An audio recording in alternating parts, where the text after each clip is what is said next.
There are places where the lights never stop flickering, where footsteps echo long after the crowds are gone, and where the applause of long-dead audiences still lingers in the velvet silence. In Illinois, 25 historic theaters stand frozen in time, haunted not by memories alone, but by the restless spirits who never left the stage. Tonight, we walk into their shadows. Step carefully, because once you enter, the darkness might follow you home. Historic theaters are beautiful, elegant, emotional time capsules.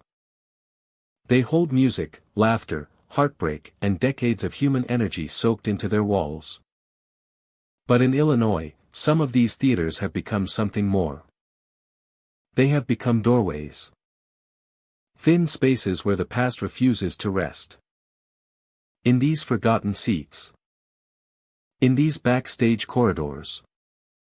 In these dusty balconies and shuttered projection booths. Ghosts still perform. And the applause never truly ends. Before we begin, I want to ask you a question to spark the commensa. If you had to spend one night locked inside any haunted theater in Illinois, which one would you choose? Take a deep breath. Let the curtains rise. Let the hauntings begin. The Rialto Square Theatre in Joliet stands like a timeless monument to elegance. Its grand arches, marble floors, and golden balconies whisper stories from another era. By day, visitors admire its architecture and rich history. Yet when the lights dim and the crowds fade, the theater reveals a deeper, quieter world, where echoes linger longer than they should and shadows seem to move with purpose. Long after the last performance ends, a hush falls across the vast auditorium. The seats sit empty, the stage rests in silence, and the chandeliers cast faint glimmers across the ornate walls. The staircase stretches upward in a graceful curve, yet no figure ever stands upon it when the guards look up. The steps cease as abruptly as they begin, leaving only the soft hum of the building settling into the night. There is a tale passed quietly among staff about a woman in white who appears near the balcony. She drifts in slowly, almost as if carried by the remnants of an unseen breeze. Her presence is calm, not threatening, and she seems focused on the grand stage below. Some say she pauses there with the posture of someone remembering a cherished moment. Her form lingers only for a heartbeat before dissolving into the dim glow near the ornate rail. Those who have seen her describe a gentle stillness in the air, as if time itself holds its breath in her presence. Inside the auditorium, shadows shift in places where no person walks. Curtains sway with a subtle, deliberate movement, even when every door is closed and the air remains perfectly still. Staff working late at night sometimes feel a sense of expectancy, as though the theater itself waits patiently for a familiar performance to begin again. The most puzzling sounds are those that emerge from the empty seats. A soft wave of applause rises at unpredictable moments. It begins faintly, barely heard above the hum of distant traffic, but then strengthens into a crisp rhythm that fills the room for a few seconds. No audience sits within the velvet rows. No stage lights shine. Yet the applause carries the warmth and enthusiasm of a crowd reliving a beloved performance. When the sound fades, the silence returns thicker than before, as if absorbing the lingering energy of the unseen spectators. Some who work here believe the theater holds onto the emotions of its past. Generations of performers stepped onto its stage, sharing music, dance, and stories with countless visitors. Each night brought laughter, tears, excitement, and joy. Perhaps the depth of those feelings left an imprint within the walls. The Rialto Square Theatre was not merely a venue. It was a sanctuary for expression, creativity, and dreams. And dreams, once lived so vividly, may not easily fade. Late-night technicians moving equipment through the backstage halls sometimes sense the quiet pressure of a presence passing behind them. They turn, expecting to see a coworker, yet find only the intricate carvings of the walls and the soft glow of emergency lights. Others have felt the faint sensation of someone brushing past the edge of a curtain, as though preparing to step into the spotlight. The air carries a brief chill, the kind that accompanies movement, before settling again. The dressing rooms tell their own stories. Mirrors reflect empty chairs. Yet the faint sound of fabric rustling drifts from the corners. A makeup brush rolls gently across a counter without explanation. The atmosphere feels heavy with anticipation. As if performers still gather here to prepare for a show that never fully ended. The scent of old perfume sometimes lingers in rooms that have been closed for hours. These moments come and go like gentle reminders of the lives once intertwined with the stage. Those familiar with the theater sense that whatever lingers here is not rooted in fear or unrest. Instead, it feels like devotion. They appear content to wander the aisles, watch the stage, and relive fragments of their past. The Rialto Square Theatre feels like a memory preserved in marble and gold. A place where artistry remains alive in ways that defy explanation. Visitors who come for daytime tours sometimes mention an odd feeling while standing beneath the towering chandeliers. A soft presence seems to drift through the air, leaving behind a momentary shiver. The theater does not need warnings or elaborate tales. Its history, beauty, and atmosphere already carry more weight than any spoken legend. As night deepens, the grand hall settles into a quiet rhythm. The lights dim to a warm glow, the stage curtains stand tall and still. The stage curtains stand tall and still, and the vast space breathes with the memories of decades.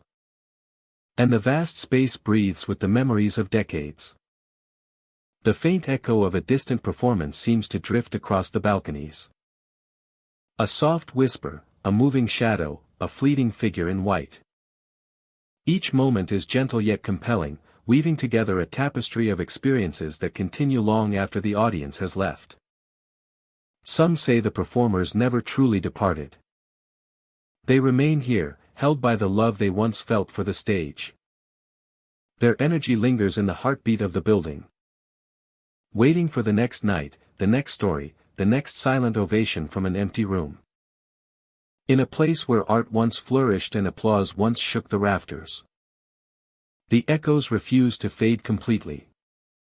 The Rialto Square Theatre stands today not only as a magnificent piece of architecture but as a guardian of memory. Within its gilded walls, the past and present intertwine seamlessly. Every whisper, every footstep, every soft ripple of a curtain becomes part of its enduring legacy, carried gently through time. Here, the final bow is never truly taken, and the spirit of performance continues to glow long after the lights go dark. The Egyptian Theatre in DeKalb stands as a masterpiece of atmospheric design, a place where artistry, architecture, and history gather beneath a ceiling painted to resemble a twilight desert sky. By day, it is a vibrant cultural landmark filled with life, energy, and the warm glow of stage lights. By night, the building settles into a deeper silence, a silence so complete that even the faintest sound echoes through the vast auditorium. It is within these quiet hours that stories begin to emerge, whispered accounts passed between staff, visitors, and workers who have tended to the theater over the decades. During renovations, crews often worked long after sunset, using the stillness to focus on restoring delicate details along the ornate walls. Some workers reported hearing breathing behind them, slow and steady, as if someone stood only inches away. When they turned, the space remained empty. The marble steps, the painted columns, and the towering murals watched in perfect stillness. Yet the sensation of presence lingered, causing more than one worker to step outside to regroup before continuing their task. The theater carries the unmistakable aura of a place touched by time. Its pharaoh murals rise along the walls with quiet authority, their painted gazes shimmering under dim lights. Those who walk through the aisles late at night describe shadowy figures gliding between these ancient faces, drifting from one mural to the next with a movement that seems too fluid to belong to any living person. These shapes vanish when approached, melting into corners where the glow of the emergency lights cannot reach. The orchestra floor holds its own mysteries. Staff members speak in hushed tones about a priest-like silhouette seen crossing the open space. This figure appears solid at first, a defined outline in the darkness, as if dressed in ceremonial robes. It walks with careful, deliberate steps, only to vanish mid-stride in the very center of the room. Those who have witnessed it describe a sudden drop in temperature afterward, as though the air itself had been stilled by the moment. There is a feeling within the Egyptian theater that the building is more than brick and paint. It feels alive, as if ancient spirits have found a new temple to guard. Whether one believes in the supernatural or not. The atmosphere encourages reflection. The design, inspired by the temples of old, seems to awaken something deep and unseen. When the crowds have gone and the last echoes of applause fade, walking under the massive ceiling brings a sense of awe. The soft hum of the ventilation system can mimic distant winds drifting across dunes. The rows of seats resemble a silent audience, waiting patiently for a performance that has long ended. The room is quiet, yet filled with subtle tension, as if past performances still linger in the air. Many visitors remark on the sensation of being watched. Not in a threatening way, but in a manner that feels ancient and observant. Their presence gives the theater a solemn beauty, a reminder that art can echo long after its creators are gone. Stories of footsteps in empty hallways have become common among night staff. Soft taps drift along the upper balcony, growing louder when no one is present. Shadows move along the ornate arches as though unseen travelers wander through the structure. Some feel a brush of cool air on their arm, as if someone passed by, though no figure can be found. These moments are subtle, fleeting, yet undeniably vivid to those who experience them. Backstage areas carry their own atmosphere. Costumes and props, stored between shows, cast tall silhouettes along the walls. The faint creak of the stage boards adds to the sensation that someone is moving just out of view. Crew members have stepped into these corridors only to hear a soft exhale behind them. Like a patient observer waiting in the dark. It is a sound that can send a rush of energy down the spine even when the building is otherwise still. Even when the building is otherwise still. Despite these unsettling moments, the Egyptian theater remains a cherished place. Its history stretches back through generations, and its beauty draws in visitors from far beyond the city. Performers speak of feeling inspired the moment they step on stage, as though a deeper power resides in the space. The theater offers an atmosphere unlike any other, blending the grandeur of ancient design with the wonder of live performance. Some believe the stories of shadows and silhouettes are remnants of past guests who found comfort within the theatria's walls. Others think they are illusions created by dim lighting, intricate patterns, and the suggestive imagery of ancient murals. Yet even the most skeptical visitors often admit that something about the building feels different. The air seems charged with memory, like a place that has witnessed more than it reveals. Over the years, countless people have shared their experiences, forming a tapestry of accounts that only adds to the mystique. None of the stories are aggressive or alarming. Instead, they describe a presence that feels protective, attentive, and deeply tied to the identity of the building. It is as if the theater itself refuses to fade into obscurity, preserving not just its architecture but the spirit of every performance, every visitor, and every moment etched into its history. As the lights dim after a show and the last person leaves the auditorium, the breathing-like sounds, the drifting shadows, and the silent silhouette may appear again, moving through the space with ancient purpose. Whether these are spirits from the past or echoes of imagination, they give the theater a timeless quality that continues to capture the curiosity of all who enter. In the end, the Egyptian theater stands not only as a monument of artistic design, but as a place where atmosphere and mystery intertwine. Its halls feel rich with stories waiting to be told. Stories shaped by the interplay of light, silence, and history. Visitors leave with a sense of wonder, carrying with them the lingering impression that the theater is more than a building. It is a guardian of memories, a keeper of secrets, and perhaps a home to spirits that have found a sanctuary within its ancient walls. The Paramount Theater in Aurora stands like a monument to another era, its glowing marquee reflected across the quiet streets at night. To many who pass by, it is simply a beautiful historic building, a place for performances and shared memories. Yet to those who have spent time within its walls after the crowds have gone home, the theater tells a different story. A story whispered through cold drafts, shifting shadows, and piano keys that move without a single human touch. Inside, the auditorium holds a soft darkness, gentle but heavy in its stillness. Rows of seats stretch forward into the gloom, the kind that settles into every corner of a building with a long history. It is said that in the quietest moments, when the lights dim and the echo of the last visitor has faded, the theater awakens in its own mysterious way. Some nights, a single note from the piano drifts into the empty air. It begins softly, almost hesitant, as if testing whether someone is listening. Then another note follows. And another. Slow, sorrowful, and deliberate. Technicians working backstage have paused in their tracks at the sound, expecting to find someone rehearsing. Yet when they enter the wings, the piano stands untouched. No sheet music lies open. No bench is disturbed. Only the lingering vibration of the last key pressed seems to remain, as if an unseen performer has just slipped away into the shadows. In the balcony, there is a seat that draws the most attention. Staff members mention it quietly, always with the same uneasy tone. Night after night, a dark shape has been seen resting there, motionless. Not a person. Not a costume. Just a silhouette that never seems to move.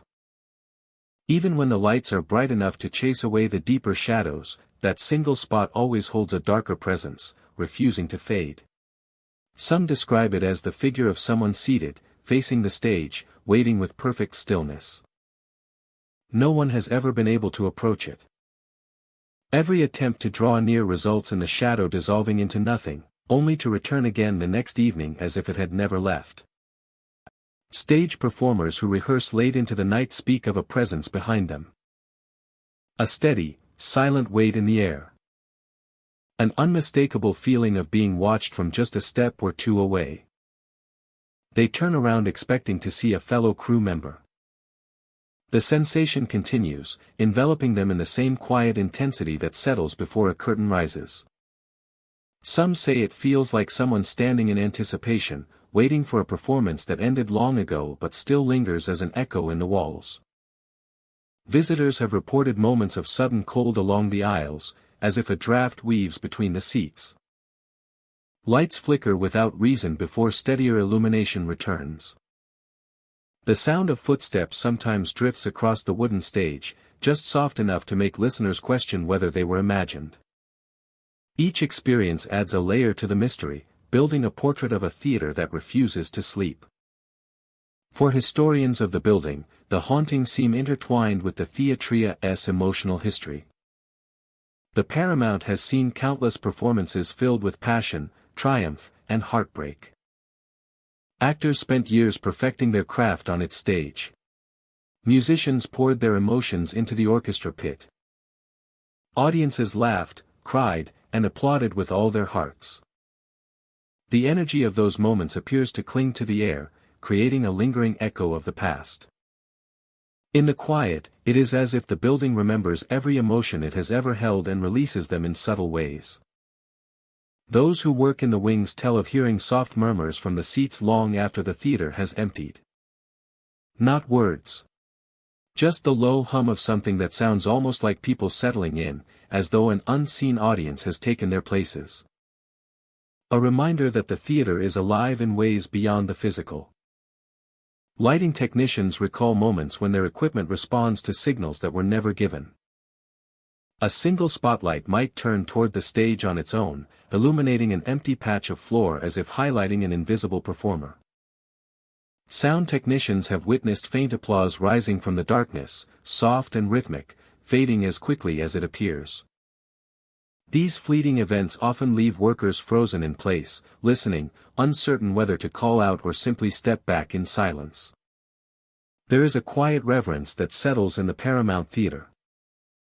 Even without an audience, even without performers, the building feels as though it breathes. The walls seem to hold stories that cannot be seen but can certainly be felt. The piano continues to play its lonely notes, always soft, always sorrowful. The shadow in the balcony returns to its seat night after night, waiting in eternal stillness. And on the stage, where countless performers once stood, the presence of something unseen continues to watch, patient and unwavering. Many who have experienced these moments leave with a sense of wonder rather than fear. They describe the theater as a place touched by memory, where the past and present fold gently into one another. It is a stage that never fully empties, a house that never truly darkens. The Paramount Theatre stands as a reminder that history never disappears. It lingers in echoes, in shadows, and in the quiet spaces between footsteps. As the night settles over Aurora, the lights of the theater flicker softly, casting their glow onto the street. Inside, the air grows still. The balcony's shadow returns to its familiar seat. The stage watches over the empty rows. The building rests, but it does not sleep. It holds its stories gently, ready for those willing to listen to the lingering whispers of performances long past. The Virginia Theatre in Champaign stands quietly beneath the glow of its marquee lights, a place where generations have gathered to laugh, to dream, and to lose themselves in stories. Yet behind the grand architecture and polished charm, there lingers a softer presence, one that moves like a breath across velvet curtains and waits patiently in the shadows of the stage. Long before the crowds fill the seats, humming begins to drift through the dressing rooms. Humming begins to drift through the dressing rooms. It is gentle, almost comforting, a woman's voice carrying a song that sounds both sweet and impossibly sad. Performers preparing for a show often pause and listen, unsure if the melody is part of their imagination or something far older woven into the walls of the theater. The sound grows stronger near the mirrors, where lights glow around their edges. Many describe catching a glimpse of her behind them, a faint outline reflected in the glass. She never speaks. She only watches for a moment before fading away, vanishing before they can fully turn around. Some say her presence feels like a soft hand guiding them, steadying their nerves before an important performance. When the audience settles in and the lights dim, an unusual stillness rests across the room. Ushers walking the aisles have reported seeing her move through the shadows, drifting between rows as if searching for someone she once knew. Her footsteps never echo. Her shape never fully forms. Yet the feeling of being watched, gently and without harm, brings a hush even on the busiest nights. There is an old belief among longtime staff members that the woman is connected to a moment from the theatria's early days, a moment filled with joy, applause, and a life forever changed. Whether she was a performer or a devoted visitor is still debated, but her presence is always described as calm, mournful, and yearning. Late at night, after the last guests leave and the stage lights are switched off, the building settles with slow creaks that echo through the rafters. The air grows cooler. The velvet seats appear darker. And just when silence seems absolute, the same soft humming drifts through the empty space. It moves along the balconies, floats over the orchestra pit, and fills the aisles with a quiet, restless energy. A few workers have lingered after hours, hoping to understand what they felt earlier in the night. Some reported sensing someone standing near the back of the theater. Others described the faint rustle of fabric, as if a gown swept across the floor. She never approaches. She simply observes, fading into the dim glow of the exit signs. One technician recounted adjusting lights near the stage when the humming grew louder, surrounding the space in a way that felt almost like a memory being relived. When he turned to look behind him, the sound stopped instantly. The dressing room door, which had been shut moments before, slowly eased open on its own. He felt no fear, only a quiet sadness, as though the presence wished to be seen but could not remain long enough. The theatria's history is filled with decades of performances, celebrations, and unforgettable moments. Many believe the woman remains because the stage was her greatest passion, a place where she once felt alive and connected to something greater than herself. The energy of new productions, fresh audiences, and the timeless magic of storytelling may be what draws her back again and again. Visitors sometimes describe an unexplainable sensation when sitting alone in the auditorium. It feels like someone settling into the seat beside them, bringing a comforting chill. Others claim the air changes near the stage curtains, carrying a whisper of perfume that fades as quickly as it appears.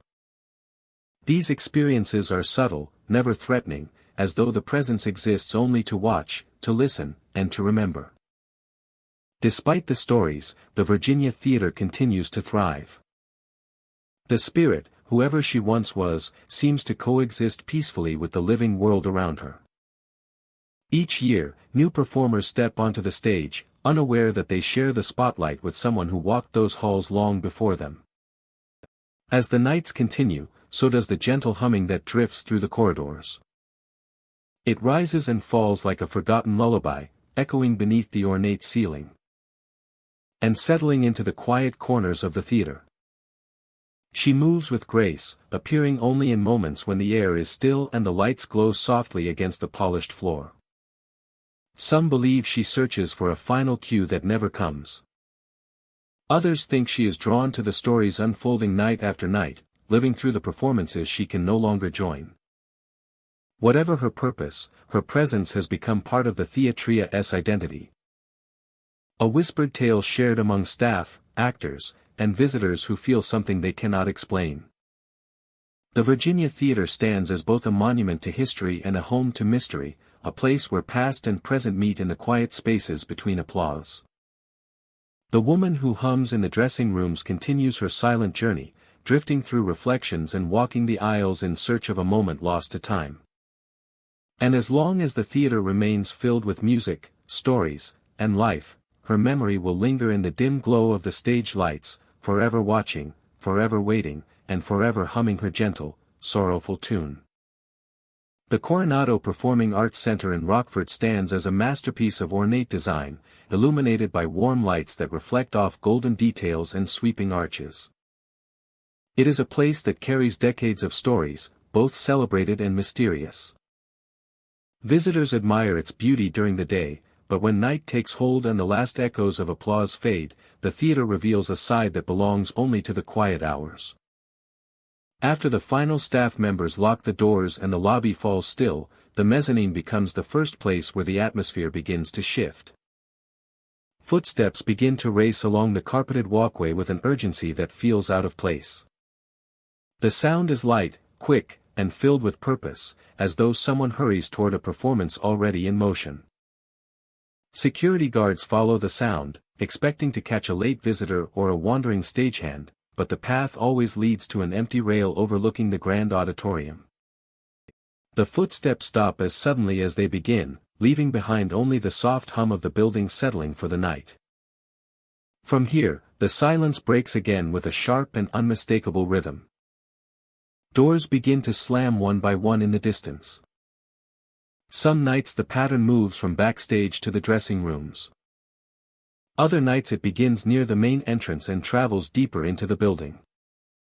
The theater breathes with a life of its own, sending echoes rolling through its corridors like the remnants of a restless performance. The orchestra pit tells its own tale, one that has left many wondering if certain performers never truly left.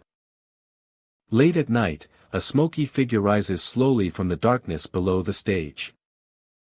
The shape holds form only for a few seconds, appearing as a mist that gathers into a human silhouette before dispersing into the air. The figure never speaks or approaches. It simply emerges, as if drawn upward by music that only it can hear. Then fades into the dim glow of the stage lights left on for safety. Those who have witnessed the apparition describe the moment with a strange sense of calm rather than fear. The theater feels as though it welcomes the presence, treating it like an old friend. Returning to a familiar spotlight. The smoky figure seems connected to the heart of the building, emerging from the same space where musicians once prepared to bring stories to life through melody.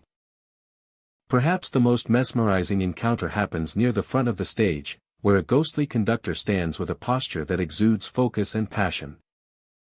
Witnesses describe the figure as tall and composed, moving in steady gestures that mimic the motions of a maestro guiding an orchestra. His hands sweep through the air with practiced precision, rising and falling in patterns that echo emotions no living person can hear. There is no music in the room, yet the air seems charged with the rhythm and energy of a performance unfolding beyond the reach of human senses. Some staff members who have walked in during these moments report feeling a vibration beneath the floorboards, as though imaginary strings and percussion respond to the conductor's silent commands. The scene lasts only a few breaths before the figure dissolves into the darkness, leaving the stage empty once more. The faint sense of movement lingers, like the final note of a song hanging in the air long after the instruments fall silent.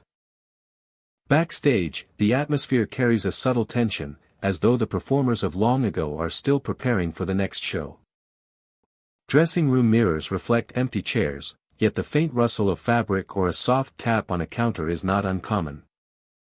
Some nights, a chill drifts through the makeup area, brushing across the skin like a passing performer hurrying to their mark.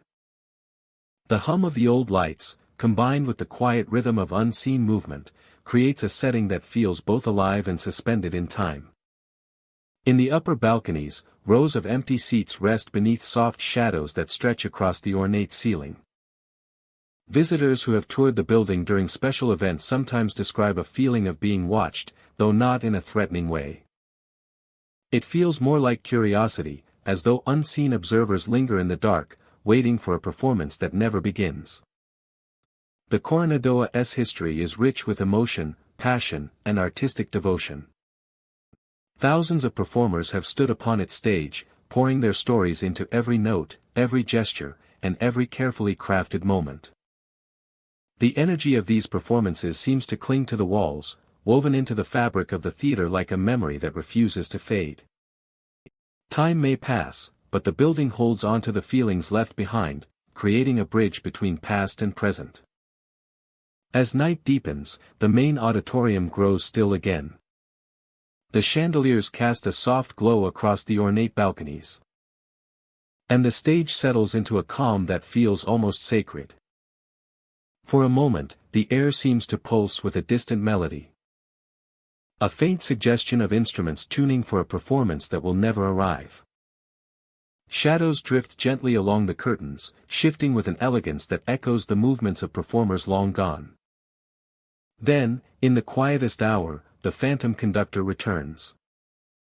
His silhouette appears near the orchestra pit, raising invisible hands as though calling musicians to attention.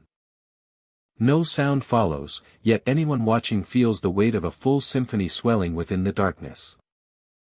It is as if the past breathes again, performing for an unseen audience that fills every corner of the space.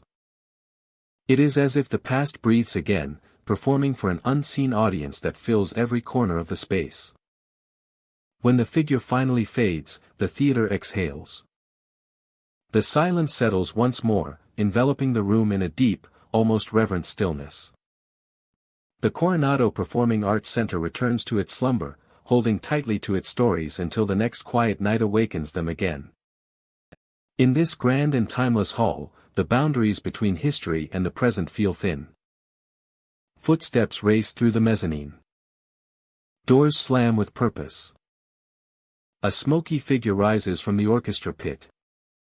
A spectral conductor guides a phantom orchestra. The performance is a mystery known only to those who linger in the darkness. The stage never fully rests. The echoes of the past continue to play on. The Peoria Civic Center Theater rises in the heart of downtown Peoria, a modern structure with a long history of performances, celebrations, and unforgettable moments. By day, it is filled with movement and sound as crews prepare for shows and guests fill the lobby. But once the lights go down and the last visitor leaves, the building takes on a different presence. The quiet becomes deep and heavy, and the vast empty spaces amplify every small sound until it feels as if the theater itself is breathing.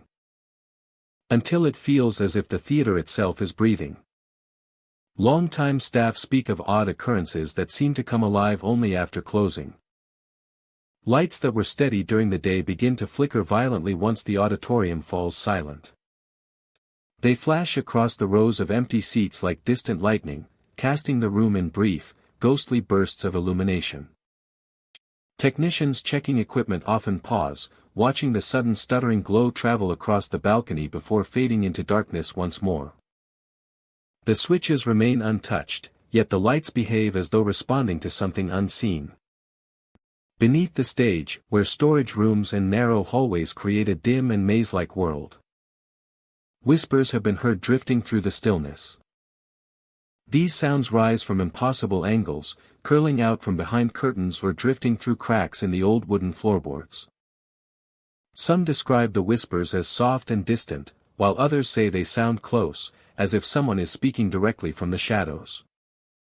No matter how many times the staff investigate, they find only empty passageways and silent rooms.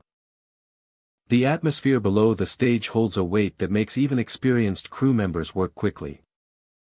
The hum of machinery echoes through the space, blending with the creaks and sighs of the building. Every footstep seems louder in the confined corridors. Some workers mention feeling watched, as if eyes linger just out of view, following them as they move from one corner to the next. Technicians who walk the backstage area late at night sometimes report a far more unsettling sensation. They feel icy fingers brush their arms, so cold that the touch lingers like frost. It happens without warning, usually when they are focused on equipment, pulling cables, or adjusting lighting rigs. The cold touch is brief but unmistakable. Some remain calm, chalking it up to imagination, but others admit it sends a chill through their entire body. Above the main stage, high in the catwalks, lies a network of metal beams and walkways that stretch across the ceiling. The air feels colder up there, and the distant echo of the auditorium below creates an eerie sense of isolation. Those who work in the catwalks speak of soft footsteps on the metal grating, footsteps that match their own pace before stopping suddenly. According to staff and performers, the presence in the catwalks is connected to a story long whispered among workers. Many believe a former stagehand, who lost his life in an on-site accident many years ago, still roams the upper reaches of the theater.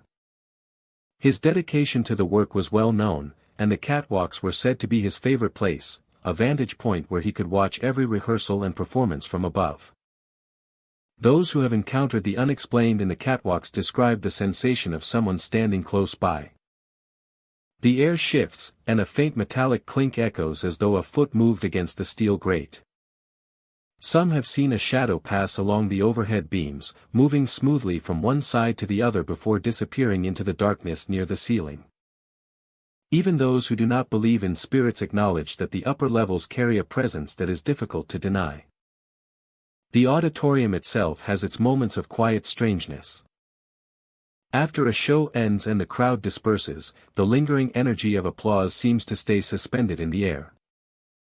Soft thumps echo from the stage floor as if someone is adjusting props or pacing across the boards. When staff investigate, the stage stands empty and still. The lobby and seating areas, though bright and open during events, transform at night into vast, echoing chambers of stillness. The polished floors reflect the faint overhead lights, giving the illusion of movement in the corner of one's vision. People closing up for the night sometimes glance over their shoulders, convinced someone has just walked past. Yet no one is there. The theater seems to shift between shadow and light, creating brief flashes of motion that vanish as soon as they appear. The atmosphere becomes even stranger during late-night rehearsals. Performers practicing alone on stage talk about feeling a weight in the air. A presence that is neither hostile nor welcoming. It feels more like watchfulness. Some notice flickers of light in the rafters as if a shadow passes through the beams. Others feel a chilling draft drift across the stage when all doors remain closed. For many who have worked in the Peoria Civic Center Theater, the stories are not frightening so much as mysterious. The stories are not frightening so much as mysterious. They speak of a presence that remains tied to the building, woven into its structure and history. The idea of a former stagehand still walking the catwalk suggests loyalty rather than menace. A spirit lingering not out of fear but dedication. Perhaps watching over the productions he once cared for so deeply. Still, the experiences leave a lasting impression. Even skeptics feel a shift in the atmosphere when the building is empty. The cold touch on the arm. The sudden flicker of lights. The murmured whispers from beneath the stage all create an environment that feels alive in ways that defy easy explanation. As the final lights are shut off each night and the doors lock behind the departing staff, the hum of the building grows softer, blending with the faint echoes of past performances. Somewhere high above the stage, in the narrow catwalks, a presence may continue its solitary patrol. Moving through the shadows with the same steady purpose it had in life. The Peoria Civic Center Theater remains a place of creativity and connection. But also a structure filled with stories that drift between the living and the unseen. Those who enter its doors feel the weight of its history and the subtle energy that moves through every corner. It is a reminder that some places hold more than memories. They hold echoes of the people who helped shape them. Voices that linger in the quiet hours. And shadows that walk the paths long after the spotlight has faded. The Chicago Theater stands beneath its iconic marquee, glowing against the night sky like a beacon of history and performance. Its ornate architecture and grand entrance draw visitors from every corner of the city. Yet beneath the beauty and applause lies a quieter world, one filled with lingering whispers and shapes that drift just beyond the edge of sight. Among these stories is one figure who has haunted staff and late-night workers for years. A man in a tuxedo who appears only in the mirrors, never in the room itself, and never with a trace of warmth on his face. Inside the lobby, the air carries a mixture of perfume, aging carpet, and the faint echo of past performances. They become windows into something deeper, something watching, waiting, and always present when the building is quiet. The figure is usually seen after closing, when the last visitors have left and the doors are locked. Workers performing their nightly rounds often pass by the grand mirrors without expecting anything unusual.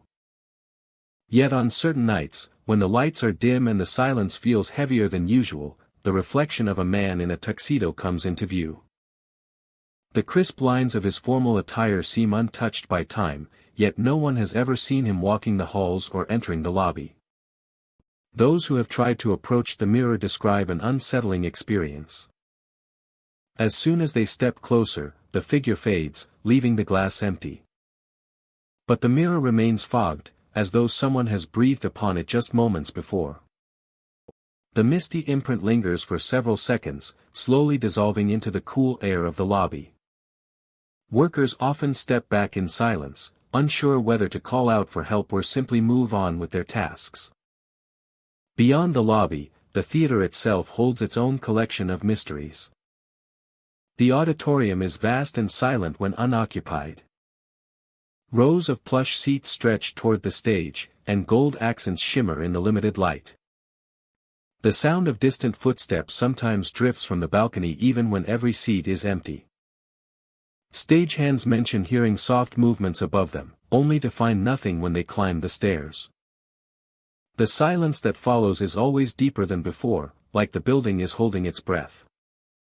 In the wings, the sense of being watched becomes stronger.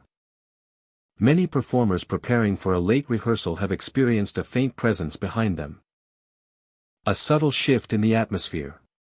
A quiet pressure as if unseen eyes are following their every step.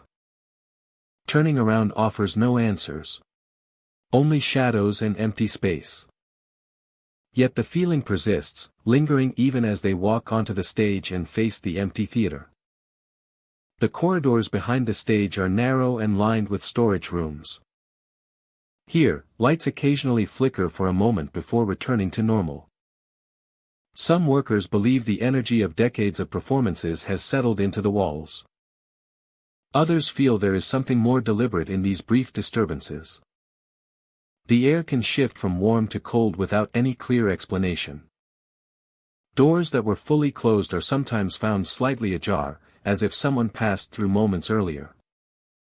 Despite these strange events, the atmosphere of the Chicago theater remains respectful and calm. There is no sense of danger, only curiosity and a quiet weight of history. The man in the tuxedo is never seen expressing anger or threat. He simply watches from the other side of the mirror, a silent witness to the passage of time. Some believe he might be a former performer, forever connected to the place that once held his greatest moments. Others think he represents the collective memories of thousands of shows, a single figure shaped from years of emotion, music, and applause. One worker recalls finishing a shift long after midnight. As they passed the lobby mirror, they saw the same still figure staring back. The worker froze, unable to look away. For a brief moment, the surface of the mirror fogged, as though the man had exhaled. When the worker blinked, the figure vanished. The only proof of what they had seen was the fading breath mark on the glass. They left the building quickly that night, yet the memory returned to them again and again. A reminder that some presences do not need footsteps or sound to make themselves known. Even visiting guests have noticed small oddities. Some report sensing movement behind them as they explore the lobby. Others feel a sudden drop in temperature when standing near certain mirrors. A few have caught glimpses of dark shapes in the reflective surfaces, only to find nothing when turning around. These brief encounters leave visitors with a lingering sense of awe rather than fear. It is as if the theater gently pulls them into its story, offering a glimpse into something hidden behind its grand design. As the city of Chicago buzzes outside, the theater stands quietly, holding its secrets. The glow of the marquee reflects off the windows, casting soft pools of light onto the sidewalk. Inside, dust settles in the stillness. The grand mirrors rest in their gilded frames, waiting for the next moment when the man in the tuxedo chooses to appear. Perhaps he will be seen by a worker heading home. Perhaps by a visitor stepping inside for the first time. Or perhaps he will remain hidden, leaving only the faint trace of breath on the mirror. The Chicago theater continues to inspire wonder, nostalgia, and curiosity. It is a place where past and present merge seamlessly. Where the echoes of applause never fully fade. And where one silent figure in a tuxedo stands watch through the glass. His presence is a reminder that some stories remain woven into the walls, resurfacing only when the building is quiet and the lights grow dim. And so the theater rests each night under the glow of its historic sign. The mirrors wait. The air chills slightly. The footsteps fade into silence. Somewhere within that silence, the figure lingers, watching with steady eyes, never blinking, never smiling, always present in a world just beyond the reach of the living. The avenue of the city's theater in Moline stands quietly on ordinary days, its hallways filled with the soft echoes of rehearsals, conversations, and the rustle of stage curtains. Yet when storms gather over the city and thunder rolls through the sky, the atmosphere inside the theater changes. And Achilda's laughter begins to drift from somewhere just beyond sight. It begins subtly, carried by the wind that slips through the old doors. A gentle giggle, distant and faint. Staff members have paused mid-task, unsure if they misheard something through the rumble of the storm. But the laughter returns, clearer each time, climbing up the aisles like a memory refusing to fade. When the rain beats against the windows and lightning flashes above the roof. Tiny footsteps echo across the stage. They move quickly, as if belonging to a child running in circles. The steps are light but unmistakable. Some who have heard them describe a sense of innocence in the sound. As though the presence means no harm, only wishing to continue a simple joy from another lifetime. During especially fierce storms, something unusual appears at the edge of the stage. A glowing ball rolls toward them, bouncing gently as though nudged by an unseen hand. It is as if the child wants to play, reaching out in the only way they can. The old building has heard countless stories from performers and workers who experienced these quiet, unexplained moments. Some recall hearing the child hum a simple tune between the rows of empty seats. Others felt the playful tug on a piece of clothing while adjusting lights or sweeping the backstage corridors. The presence is never hostile. It simply exists, curious and energetic, like a child full of life even in the stillness of night. Many believe the spirit belonged to a young visitor from decades past, someone who spent afternoons wandering the aisles while their parents worked or rehearsed. The theater, with its warm lights, long curtains, and open spaces, may have been a place of comfort and joy. If the child passed away unexpectedly, perhaps their happiest moments remain tied to the building, a reminder of the laughter and excitement they once felt. As storms roll across the river and the building shivers beneath the rumbling sky, the glowing ball becomes brighter. The footsteps grow quicker, darting across the stage. A glimpse of small legs running, a blur of motion darting behind a curtain. A shadow that flickers like a candle flame. Workers who stay late often tell of unexpected sounds. A soft patter near the seating area. A brief laugh from the balcony. A light tap on the wooden railings. They turn expecting to see someone, but the space remains empty, filled only with the dim glow of exit signs.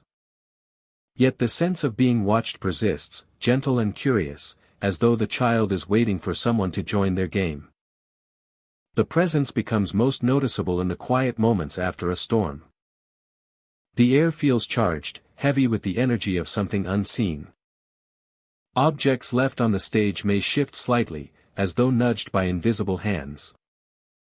A ball, placed deliberately in the center of the floor for testing, has been known to roll from one side to the other without any breeze to move it. Some performers have stood in the wings and felt a sudden pressure against their leg, like a child leaning gently against them for comfort.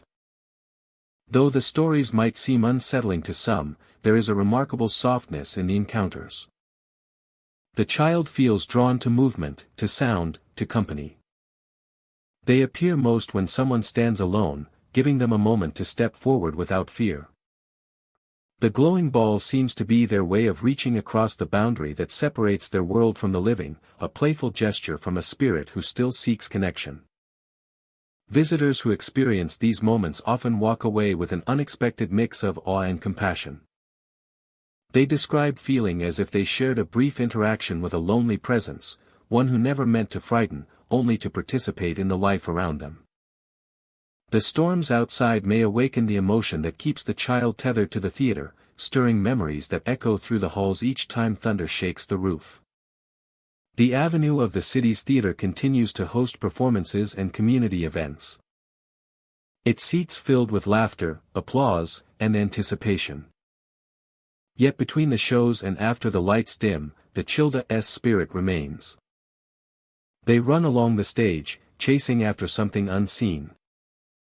They roll their glowing ball toward anyone brave enough to linger. They laugh with the purity of someone untouched by time. As the building settles for the night and the last echoes fade into silence, their footsteps become faint. Their laughter drifts like a whisper. And their glowing ball rests quietly somewhere in the wings, waiting for the next storm to breathe life into their playful world once more. The theater stands as both a place of performance and a sanctuary for a spirit caught between memory and eternity. And each storm that passes through Moline carries with it the sound of a child. who never stopped playing, even in the quiet embrace of death. The Bloomington Center for the Performing Arts rises proudly in the heart of the city, its modern design blending glass, steel, and subtle curves that reflect both light and time. Patrons move through its lobbies, staff prepare for upcoming shows, and the air carries the faint scent of freshly polished floors. During the day, it hums with activity. Patrons move through its lobbies, staff prepare for upcoming shows, and the air carries the faint scent of freshly polished floors. Yet, when evening falls and the crowds dissipate, the center reveals a quieter, more mysterious side. It is on these quiet nights that the stories begin. Ushers, cleaners, and late-night staff have reported seeing an older gentleman in a bowler hat, sitting in the same seat, night after night. His posture is composed, almost formal, and he faces the stage with unwavering focus. There is a stillness to him that sets him apart from the living. A sense of presence that feels both familiar and otherworldly. Attempts to approach him are met with the impossible. As staff near his seat, the figure seems to shimmer. In an instant, he fades into glittering dust, leaving only a faint trace of warmth where he once sat. The effect is subtle, delicate, like sunlight scattering across tiny particles in the air. Those who witness it often pause, their own footsteps faltering, unsure whether to speak or simply stand in silent awe.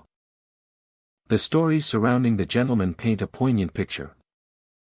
Some say he died during a performance he never finished watching. Perhaps he was enthralled by a symphony, a play, or a recital so moving that he could not bear to leave before its conclusion. Others believe he waits for another chance, returning each night to relive the moments he cherished. To sit in the comfort of the theater that once held him in its embrace.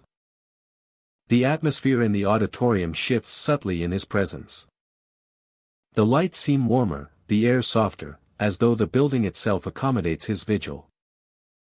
Staff describe a sense of expectancy, a feeling that something unseen is unfolding alongside them. It is not fear that fills the space but reverence, a shared acknowledgement of devotion and memory that transcends the boundaries of life. Late at night, when the stage is empty and the hall is quiet, the echoes of past performances seem to linger. Faint music drifts from speakers. The rustle of curtains brushes across the walls. And the soft creak of the stage beneath imaginary footsteps can be heard. These sounds are gentle, almost imperceptible, yet they combine to create a tapestry of memory. Within it, the gentleman in the bowler hat finds his place, watching silently, fully present yet untouchable. Cleaning crews often notice the smallest details shift mysteriously. A program left on a chair might be moved. A scarf draped on a seat appears slightly adjusted. Or a seat cushion subtly compressed as if someone had just risen. The changes are never alarming, merely suggestive of a presence carefully threading itself into the rhythm of the theater. It is a presence that respects the space, never disturbing, always observing. The lobbies and hallways carry similar stories. Shadows stretch longer than they should, light reflects oddly across polished surfaces. And occasional murmurs of conversation rise and fall in areas long unoccupied. Visitors who happen to pass through these spaces late at night report an odd sensation of being watched in the most benign sense. It is a gentle awareness, like a guardian silently keeping vigil over cherished memories. Patrons attending shows by day are largely unaware of these nighttime visitors. To them, the center is a place of artistry, performance, and community. Yet the energy of those who came before subtly colors the experience. The building seems to hold on to enthusiasm, emotion, and dedication, infusing the air with a sense of continuity. The bowler-hatted gentleman is just one expression of this lingering spirit, a figure through which the past touches the present. The stage itself is a focal point for this quiet magic. Lights hung for performances glimmer softly after hours, casting gentle shadows across the polished floors. The seating stretches in symmetrical rows, awaiting the return of the audience. Yet for a few moments each night, the old gentleman occupies the center of attention. He sits undisturbed, absorbing every detail of a performance that exists only in memory, repeating it endlessly with unwavering patience. There is a certain melancholy in his presence, tempered by a profound dedication. He is a reminder that art, once experienced deeply, leaves an imprint on both people and places. Each gesture, note, and expression from decades past continues to resonate within the walls of the Bloomington Center for the Performing Arts. The gentleman in the bowler hat embodies this resonance, a silent testament to the enduring power of performance. Those who encounter him carry the memory long after leaving. The sparkle of his final moments in the seat, fading into dust, leaves an impression that is difficult to describe. It is not frightening, but it is unforgettable. A reminder of the invisible threads connecting past, present, and memory within the theater. And memory within the theater. In this space, the ordinary and the extraordinary coexist. The sounds of the city fade into quiet reverence, replaced by the hushed presence of those who remain devoted to art. The older gentleman, seated and attentive, is a symbol of this devotion. His nightly vigil transforms the Bloomington Center for the Performing Arts into more than a venue. It becomes a bridge across time, connecting the fleeting human experience to something enduring and ethereal. Connecting the fleeting human experience to something enduring and ethereal. And ethereal. As the night deepens and the staff finish their rounds, the theater exhales in quiet rhythm. The last light dims, the seat is empty once more. And yet the memory lingers. Somewhere in the shadows, the gentleman in the bowler hat returns. Ready to witness another performance, another night. And another chance to experience what he missed. In this sacred, luminous space, the show never truly ends. And those who belong to it never fully leave. The Orpheum Theatre in Galesburg stands as a testament to the enduring power of performance. Its grand marquee and ornate interior speak of a time when every show was an event, and every audience member an invited witness to something extraordinary. By day, the theater is alive with rehearsals, set construction, and the hum of preparation. But as night falls and the doors close, the building takes on a different presence, one that seems to exist alongside the living yet apart from them. Backstage, where curtains hang like silent sentinels and props are stacked neatly in waiting, voices have been reported murmuring in the shadows. They speak in low tones, discussing lines, cues, and scenes from long-forgotten plays. The sound drifts through narrow corridors and hidden wings, close enough to be heard clearly, yet impossible to locate. Crew members who investigate often find empty hallways and untouched props, leaving only the echo of conversation behind. Props and set pieces sometimes seem to have minds of their own. Doors, once firmly closed, open slowly and without explanation. A simple cupboard might swing ajar as though inviting someone to peek inside. These movements are subtle, yet unmistakable to those who have witnessed them. They create the sensation that the theater itself is alive, engaged in a quiet rehearsal of its own. Actors practicing late into the evening have reported sudden chills that pass over them in the middle of a scene. A cold draft snakes around the rehearsal space, brushing across shoulders and settling in the empty corners. The chill does not feel threatening, but it is persistent enough to remind them that the theater has a presence beyond the living. The Orpheum has long been a place of dedication and discipline. Its architecture, from the towering stage to the sweeping balconies, seems designed to focus attention and elevate performance. Yet within its ornate walls, time does not always move linearly. Shadows flit along the backstage corridors, and reflections in polished surfaces occasionally reveal shapes that vanish when looked at directly. The building preserves the energy of decades of performances, capturing it in a way that can be felt by anyone who steps into its quiet spaces after hours. Crew members speak of soft footsteps echoing in empty wings. Of whispered rehearsals heard from locked rooms. And of a presence that guides the pacing of performances even when no one is visible. They are attentive, observant, and meticulous, ensuring that every scene, line, and gesture is remembered with care. Even the main auditorium carries traces of the past. When the house lights are dimmed and the stage is bare, the atmosphere hums with the memory of countless performances. The rows of seats, polished and orderly, seem to hold invisible audiences who lean forward with expectation. Curtains sway gently without wind, and the faint scent of old velvet and aged wood lingers in the air. Every corner of the theater seems to resonate with the devotion of those who have performed, rehearsed, and worked tirelessly within its walls. The spirit of dedication is particularly strong around the stage. Performers who rehearse alone report the sensation of being observed, not in judgment but with intent. They hear faint cues, the rustle of costume fabrics, or the soft creak of stage boards, each sound perfectly timed as if someone else is moving in harmony with them. Hallways leading to the dressing rooms and prop areas amplify the quiet moments. Every footstep echoes along the polished floors, and even the softest whisper carries.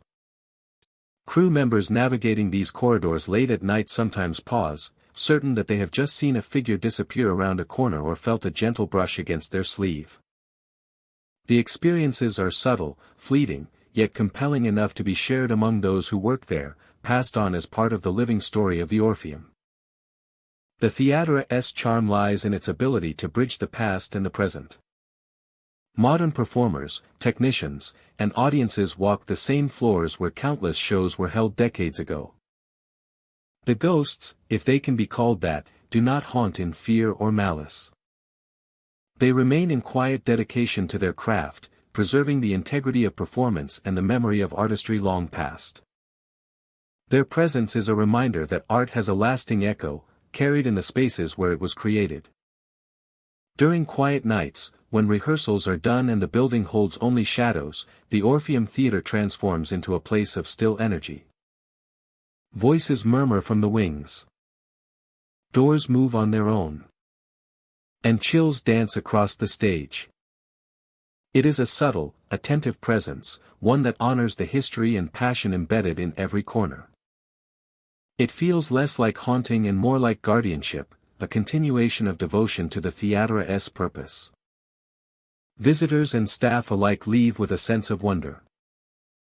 The Orpheum Theatre is more than architecture and lighting. It is a vessel of memories and quiet perseverance. Those who have spent time within its walls after dark describe the sensation of walking among echoes. Of being accompanied by invisible mentors who still care deeply for their art. It is an experience that lingers. A gentle reminder that some places hold devotion so strong it transcends life itself. In the end, the Orpheum Theatre stands as a living archive of performance and dedication. It is a place where the past is never fully gone, where shadows move with purpose. And where the echoes of rehearsals past continue to shape the present. For anyone who enters its doors, there is a sense that the building itself is watching, listening, and perhaps quietly participating. Keeping the craft of theater alive long after the final curtain falls. The Geneseo Theatre sits quietly on Main Street, its neon sign dimmed after another day of showing films. From the outside, it appears like any other historic building in town, a place where memories of laughter, suspense, and applause linger. Yet those who linger after closing hours speak of an unsettling presence near the ticket booth. A woman with long braids, appearing suddenly as if she stepped out of another time, watches those who enter or leave. Her gaze is intense, her eyes wide and filled with warning. Staff members first noticed her on a late evening while cleaning the lobby. She stood motionless, pointing toward the exit. At first, they thought it was a visitor lost in thought or a reflection caught in the glass. But when they approached, she vanished. The ticket booth remained empty, yet the faint echo of a hurried step seemed to fade into the walls. After that night, several employees reported glimpses of her, always near the booth, always silent, always gesturing toward the door with the same urgent insistence. Those who ignore her warning speak of feeling a cold presence following them. The steps begin faintly, almost imperceptible, and gradually grow louder as they leave the theater. Even on busy streets, the sound seems to stay close. A rhythm that matches their own pace. Turning around reveals nothing. Only the empty sidewalks and the distant glow of streetlights. Yet the sensation persists, lingering until they reach their homes. Some claim the footsteps continue just outside their doors, echoing through empty rooms, then fading only when they acknowledge her presence with a quiet respect. The theater itself carries an air of subtle tension. Its walls, lined with faded posters of old films, seem to absorb more than light. Shadows gather in corners where chandeliers scatter their dim glow. The carpeted floors creak in the hallways as if the building remembers every visitor that has ever passed through. The ticket booth, a small wooden structure at the center of the lobby, becomes a focal point for these stories. The scent of old paper and polished wood hangs in the air, adding to the sense of age and hidden histories within the building. Visitors arriving for late screenings sometimes catch the briefest glimpse of the woman in the lobby mirror. She does not speak, yet her gesture is unmistakable. Her long braids sway slightly as if moved by a breeze no one else can feel. Her expression is urgent, imploring, almost pleading. Those who ignore the gesture often describe an unnerving feeling following them out of the theater. Some locals have attempted to understand who she might be. Oral histories suggest the theater has seen decades of patrons, and many performances ended under sudden or tragic circumstances. The woman could be a reflection of unresolved moments, a lingering memory of someone trying to guide others safely. Others consider her presence a manifestation of the theater itself, a spirit born of countless stories, films, and audiences that have come and gone. The footsteps that follow those who ignore her are unlike ordinary sounds. They carry a rhythm and pace that feel deliberate, a subtle insistence that is impossible to ignore. People describe them as echoing through streets, weaving between cars and lamplights, sometimes stopping when they pause, only to resume once movement begins again. The sensation is accompanied by a faint drop in temperature, a chill that rises along the spine. Some have reported turning around multiple times, desperate to see the source, yet the streets remain empty. Inside the theater, the atmosphere at night can be equally enigmatic. The rows of seats, lined in neat patterns, seem to stretch farther into darkness than the building's physical space allows. Projector rooms and hallways resonate with faint creaks and murmurs, as if the past continues to whisper. Staff who remain after hours often feel watched, not threatened, but aware of eyes that follow them. The woman with the long braids becomes the most distinct of these presences, appearing suddenly and vanishing without a trace. Her warning gesture, pointing toward the exit, carries a weight that is difficult to ignore. It is as if she understands the unseen dangers of lingering, and those who pay attention feel a subtle sense of relief, a safe passage home. The theater seems to reward respect for its boundaries, while cautioning those who disregard its signals. There is a rhythm to her appearances, a careful timing that suggests purpose rather than random haunting. There is a rhythm to her appearances, a careful timing that suggests purpose rather than random haunting. Many who have experienced her presence describe a lingering sense of awe. They do not feel fear in the traditional sense, but rather a quiet curiosity. A recognition that the building holds stories that are both alive and unseen. She becomes a guide, an intermediary between the living and the accumulated memories of the theater. Her silence is her message, her pointing hand a warning that resonates longer than words ever could. As night settles over Geneseo, the theater rests under the glow of its modest marquee. Inside, the lobby grows quiet. Yet the air retains the faintest whispers of footsteps and the shadow of movement near the ticket booth. The woman with long braids waits, patient and persistent, a sentinel of the space she inhabits. Those who enter with respect notice her presence and heed the silent warning. Those who do not find that her guidance follows them beyond the theater walls, a reminder that some histories refuse to stay contained. The Geneseo Theatre endures as more than a place of entertainment. It is a vessel of memory, emotion, and unseen guardianship. She points, the footsteps follow. And the theater waits, carrying its stories through every creak, shadow, and whisper for anyone willing to notice. The Arcada Theatre in St. Charles stands as a monument to artistry, its ornate balconies and polished floors holding decades of performances and echoes of applause. Patrons who visit during late shows have reported seeing a translucent figure in the balcony, a violinist whose form seems to shimmer in the dim light. He holds his instrument carefully, bowing politely before vanishing into thin air. His melody is silent to the ears, yet somehow it resonates in the hearts of those who witness him, a gentle vibration that seems to ripple through the theater itself. Musicians who play on the stage often feel something that cannot be seen. A subtle pressure on their shoulders, a shift in posture as if someone unseen is adjusting their stance. It is never harsh or startling, only precise and measured, as though a master of performance has returned to guide those who follow in his footsteps. Some describe a fleeting chill, the sensation of a breath near their neck, or the soft impression of fingers brushing against their back while holding an instrument. The theater itself seems to respond to his presence. The polished floors reflect shadows that do not belong to anyone in the room. Lights flicker in quiet corners, just enough to suggest a movement that disappears when looked at directly. Those who linger after performances often sense that the building remembers, holding on to the energy of the violinist long after he left his final note behind. Staff members and performers alike have shared stories of brief encounters. A violinist tuning before a show feels a reassuring pressure as if someone is guiding their hand. A cellist practicing in an empty box seat senses a presence hovering close by, steady and encouraging. And those rare patrons fortunate enough to witness him describe a man whose expression is both solemn and kind, a figure devoted entirely to his music even in the unseen.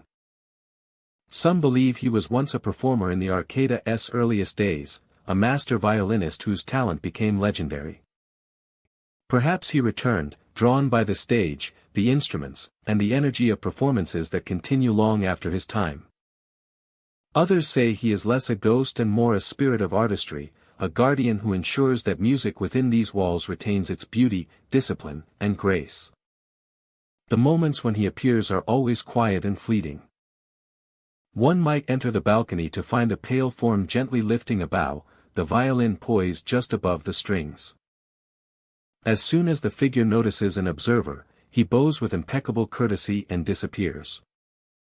The melody lingers, though it cannot be heard, leaving a sensation of presence, mastery, and gentle guidance. It is as if the theater itself exhales and the world becomes attuned to something beyond the ordinary.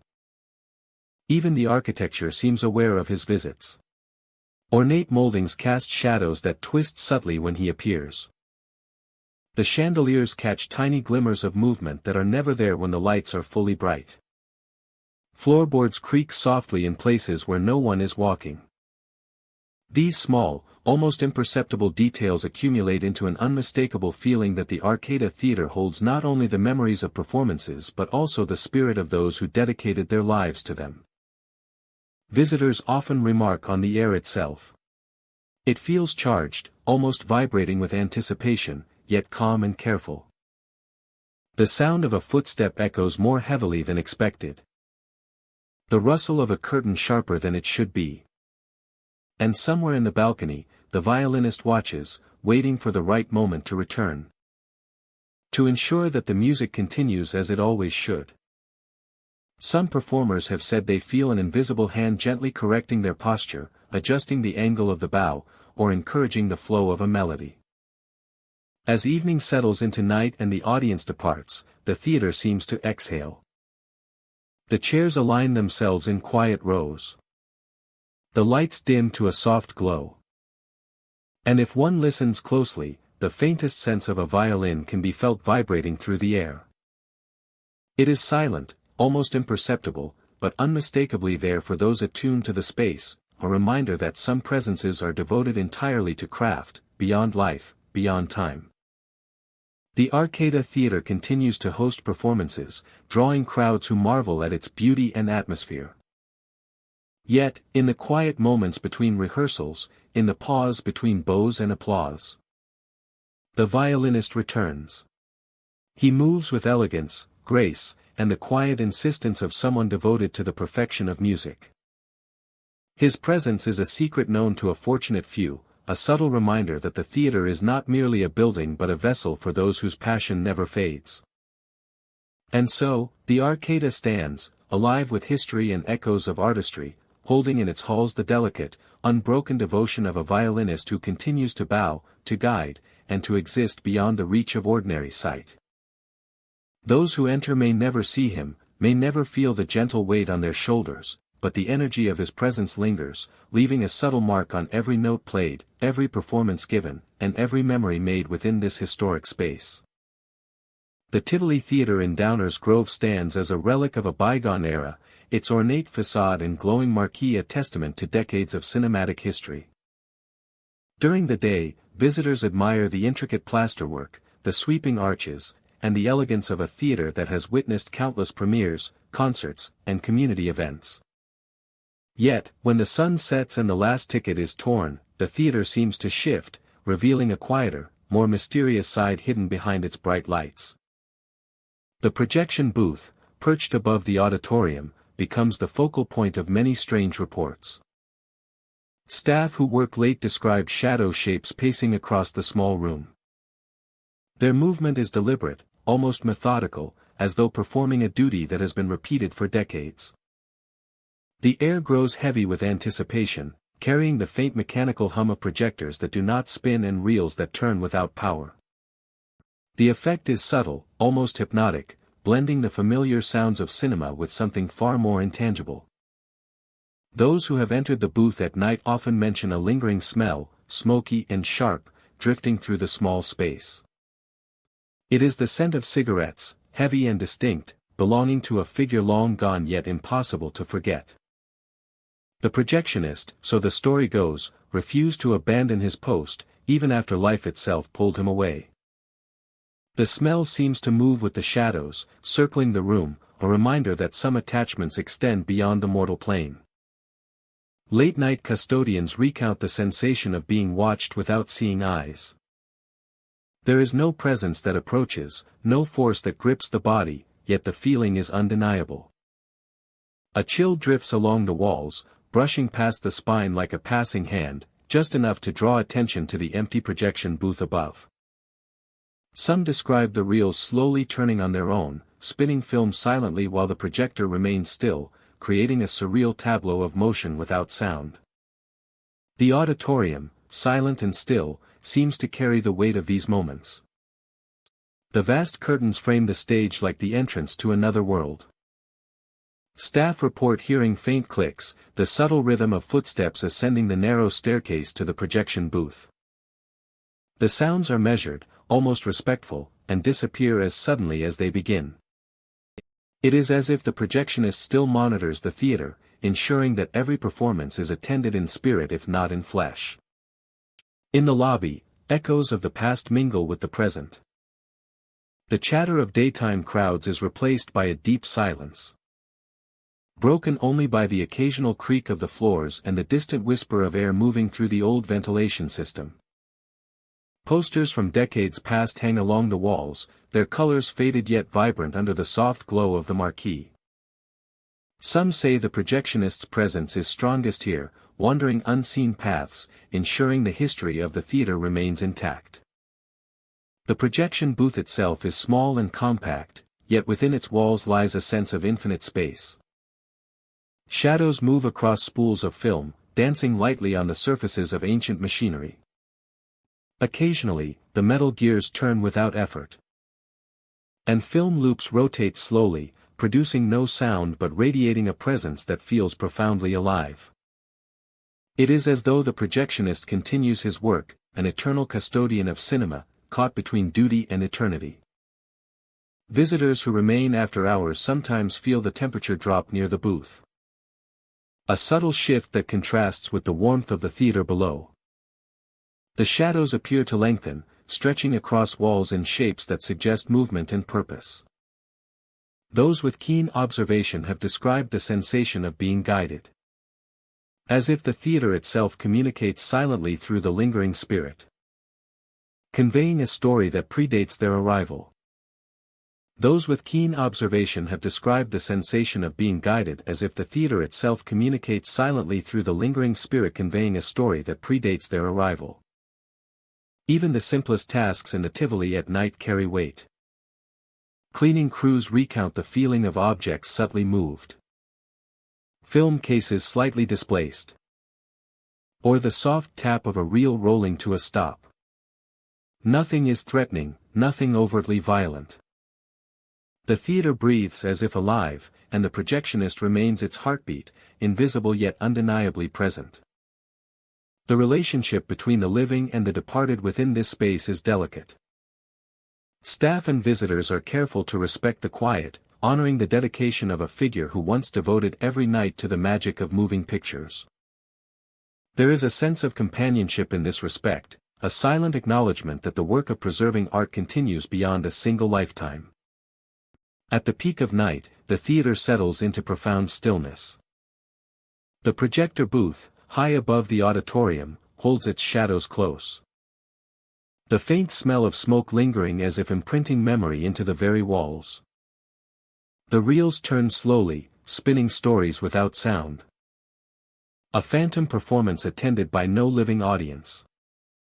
The spirit of the projectionist remains vigilant, tending to his post with meticulous care. A figure suspended between worlds, bound to the place he loved. The Tivoli Theatre stands today as more than a venue. It is a living archive of passion, performance, and devotion. Every reel spun, every shadow that moves, every subtle scent that drifts through the projection booth tells a story of commitment beyond the limits of life itself. The projectionista's presence, unseen yet palpable, transforms the theater into a sacred space where memory, art, and spirit intertwine. In this hallowed space, the lines between past and present blur. Shadow shapes pace endlessly, film reels spin without power. And the smoky fragrance of dedication drifts silently through the air. The Tivoli Theatre is a place where time pauses, stories persist.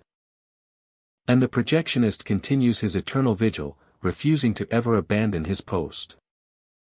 The Apollo Theatre in Peoria stands as a beacon of performance, its marquee shining over the streets like a promise of artistry and emotion. By day, it is alive with the hum of preparation, rehearsals, and quiet tension that precedes each performance. By night, when the doors are closed and the crowds have dispersed, the building takes on a different life, one marked by stillness, shadow, and whispers that seem to carry through every corner of the theater. Backstage, among the labyrinth of hallways, costume racks, and stacked props, there is a presence that many have sensed but few can explain. A woman in a red dress wanders these spaces, moving as if searching for something lost long ago.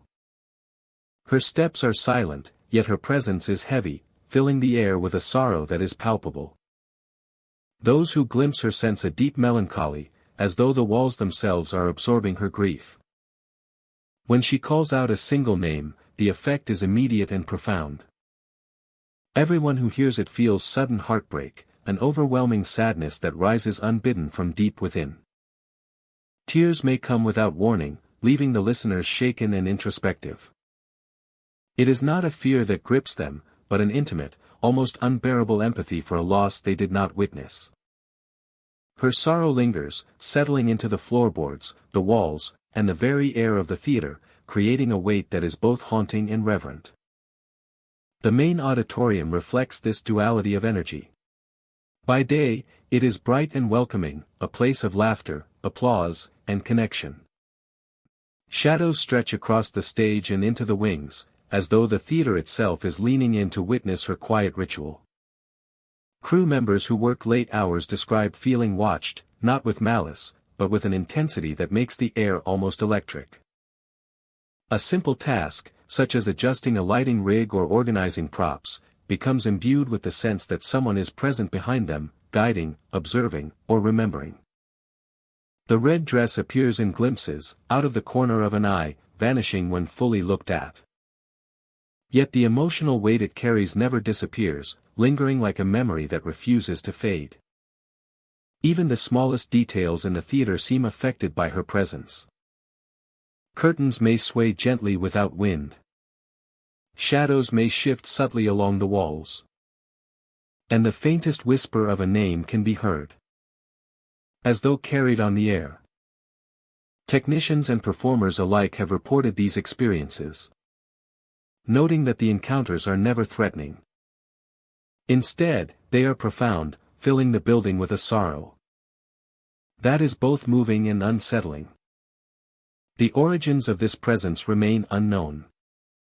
Some suggest that she is connected to a long-forgotten performer, someone whose passion and loss were so deep that they refused to leave the space where their art once flourished. Others believe she is a guardian of emotion, a spirit that ensures the theater maintains its ability to move audiences in ways that transcend words. Whatever the truth, her presence is undeniable to those who have felt it, a reminder that the Apollo Theater holds more than architecture and history. It holds emotion made manifest. The atmosphere backstage reinforces this sense of living memory. Costume racks and prop tables become silent witnesses to her wandering. And the air is often tinged with a coldness that seems to wrap around the body like a shadow. Yet this chill is never aggressive, it is a quiet companion to the sorrow. A reflection of the emotional gravity she carries. Actors practicing alone often feel the weight of her gaze. A silent observation that encourages focus and introspection rather than fear. The stage itself becomes a conduit for her energy. The floorboards hum under unseen steps, the curtains flutter as if caught by a phantom breeze. The curtains flutter as if caught by a phantom breeze, and the lights occasionally flicker in a rhythm that cannot be explained by electrical faults. It is as though she moves through the theater in tandem with the echoes of past performances. Each step and gesture resonates with a history of emotion and artistry. Each step and gesture resonates with a history of emotion and artistry. Audience members who have stayed late to witness a quiet performance or tour the empty spaces often speak of an inexplicable heaviness in the theater. Even in the absence of visible figures, they feel a presence hovering in the corners, a melancholic energy that draws tears or stirs long-buried feelings. The red dress, though rarely seen directly, leaves an imprint in the heart and mind, a reminder of the depth of emotion that theater can hold. In this way, the Apollo Theater transcends its role as a performance venue. It becomes a vessel of memory, emotion, and unseen guardianship. The woman in the red dress moves through its spaces not with intent to frighten, but to remind all who enter that art is inseparable from feeling. Her sorrow, palpable and enduring, fills every corner of the theater, making it a place where the living and the unseen intersect in the quiet, powerful language of emotion. As the last light dims each night and the doors are locked, her presence remains, lingering in the shadows and along the wings. She is a silent witness to the legacy of the Apollo Theater, ensuring that the weight of history, the depth of emotion, and the dedication of performers past and present continue to resonate. For anyone walking its halls after dark, the experience is unforgettable. A poignant reminder that the theater is alive not only with sound and spectacle, but with the lingering spirit of devotion, loss, and the enduring power of human emotion. The Liberty Theater in Vandalia stands quietly along the main street, its facade a mixture of classic architecture and faded neon. From the outside, it appears to be just another historic theater, a place for community gatherings and cinematic memories. Yet those who have remained after closing hours speak of an atmosphere that is alive with something unseen. Doors that should remain locked swing open on their own. Chairs move gently, rocking as though someone invisible is shifting their weight. The theater seems to breathe, holding on to the echoes of the past and whispering them back to anyone who stays too long. Inside, the lobby carries the soft scent of aged carpet and old wood. Posters of films long since shown line the walls, their colors muted under the dim lighting. Staff working late have described a peculiar sensation, as if the theater is aware of their presence. The concession stand, normally quiet once the day ends, seems to attract attention in the strangest way. From behind it, a figure appears pale, still, and unblinking.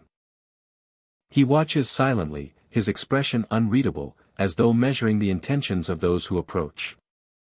Employees speak of the first time they encountered him. Cleaning the floors after the last showing, they turned a corner to find him standing behind the counter, perfectly still. There was no movement in the aisles, no flicker of light to suggest a trick of the eyes. He simply stood, staring, an absence of warmth in his presence. When they tried to step closer, the figure vanished, leaving behind a faint trace of the smell of burned popcorn. It was as if he had evaporated from the air itself, a ghostly residue marking the spot where he once lingered.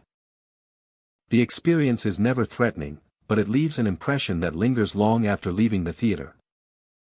Staff have described doors unlocking and closing without reason, chairs shifting slightly in empty rows, and the faintest whisper of movement along the darkened corridors.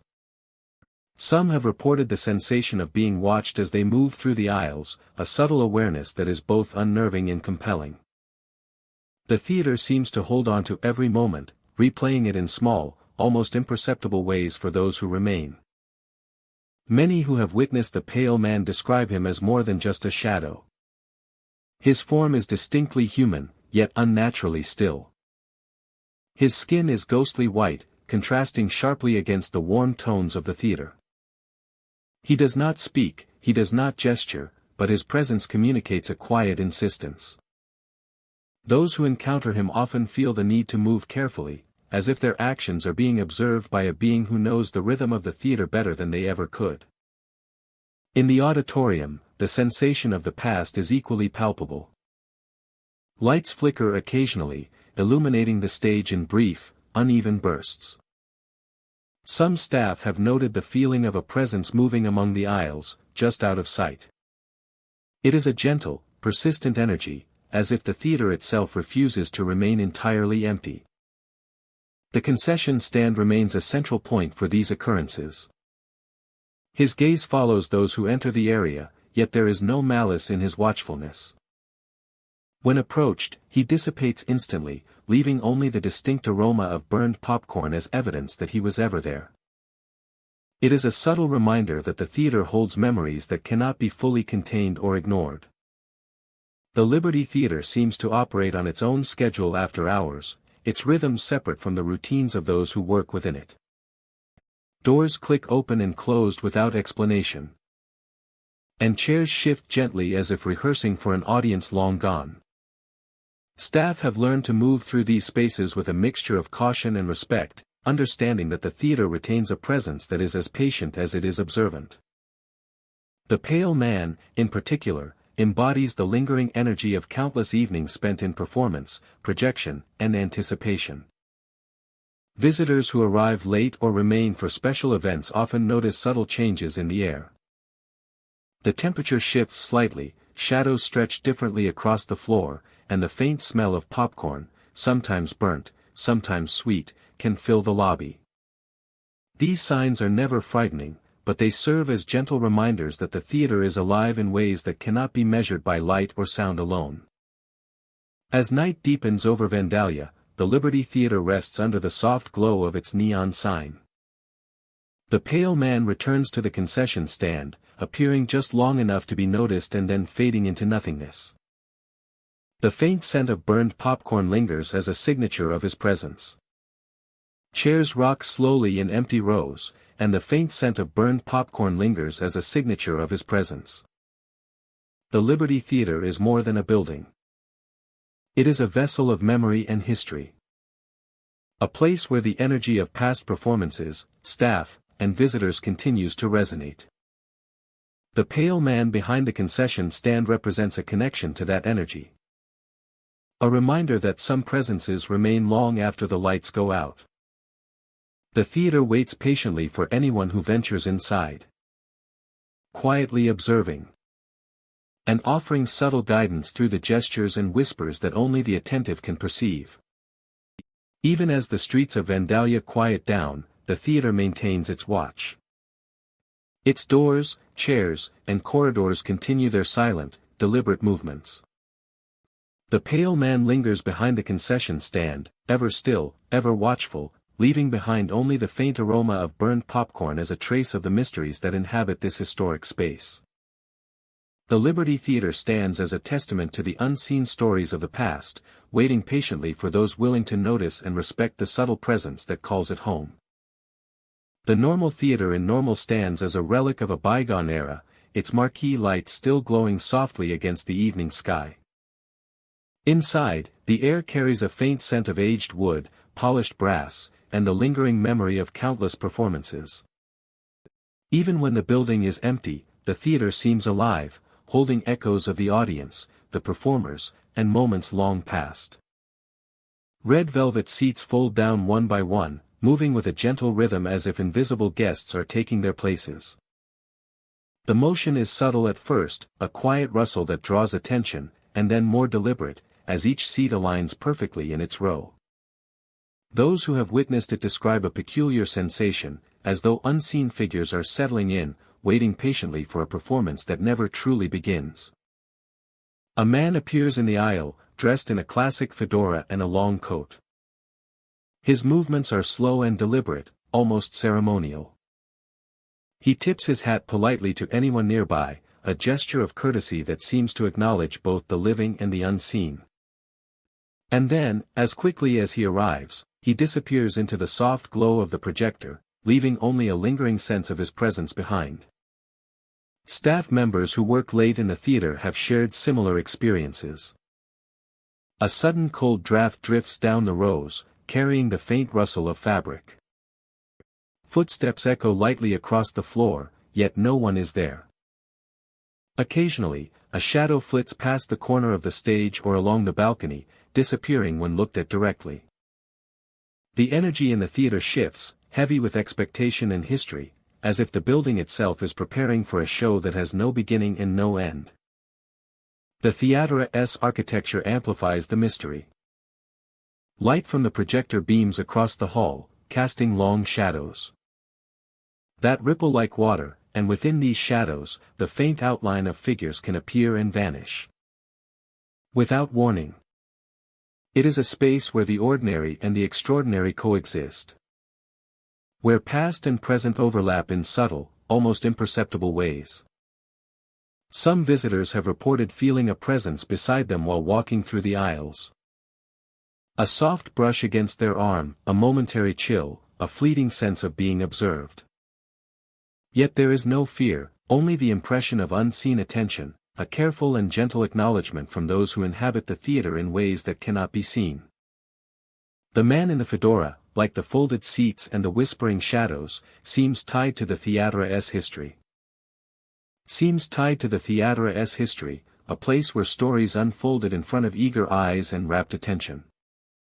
Perhaps he is a remnant of that time, a guardian of performances long past, ensuring that even when the theater is empty, it remains alive in spirit and memory.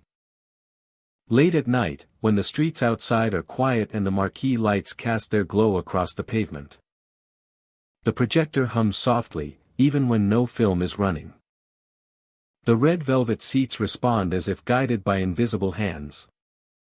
The man in the fedora can be glimpsed walking slowly down the aisles, and then fading into the soft, golden glow of the projection booth. It is not only the man who inhabits the theater. The curtains sway lightly despite the stillness of the air. Floorboards creak in time with imagined footsteps. Shadows stretch and contract along the walls as though breathing in sync with the building. Every element of the theater feels alive, attuned to the rhythms of a performance that exists beyond the conventional sense of time. For those who have stayed long enough to witness these phenomena, the experience is both mesmerizing and comforting. There is a sense of continuity, as if the theater honors the presence of every audience member and performer who has ever crossed its threshold. There is a sense of continuity, as if the theater honors the presence of every audience member and performer who has ever crossed its threshold. Even in emptiness, it preserves the energy of those moments, folding them into the very walls, the floors, and the seats. Folding them into the very walls, the floors, and the seats that tilt down one by one. The normal theater continues to host films, concerts, and community events, yet it retains this secret life beyond the audiencia's awareness. Staff and performers know to move with care and attention, respecting the presence that lingers, acknowledging the subtle marks of those who cannot be seen. They hold memory, intention, and echoes of lives intertwined with the art that once filled them.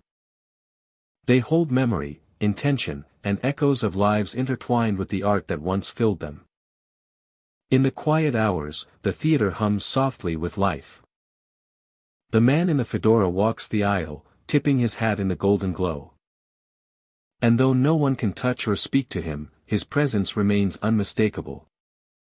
He is a living echo of the theatre's past. A silent witness to every performance. And a gentle guardian of the space where imagination and reality meet. The normal theater stands as both a cultural landmark and a place of mystery. Its walls contain stories, music, and laughter. And for those who pause long enough, the subtle, spectral life of the theater reveals itself.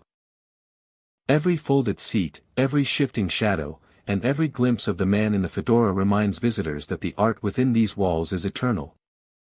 Carried forward not just by the living, but by those who have never truly left. The Fisher Theatre in Danville stands as a monument to artistry and devotion, its grand arches, polished floors, and towering curtains reflecting decades of performances and community gatherings. By day, the theater is a place of laughter, music, and applause, welcoming visitors to marvel at its elegance and history.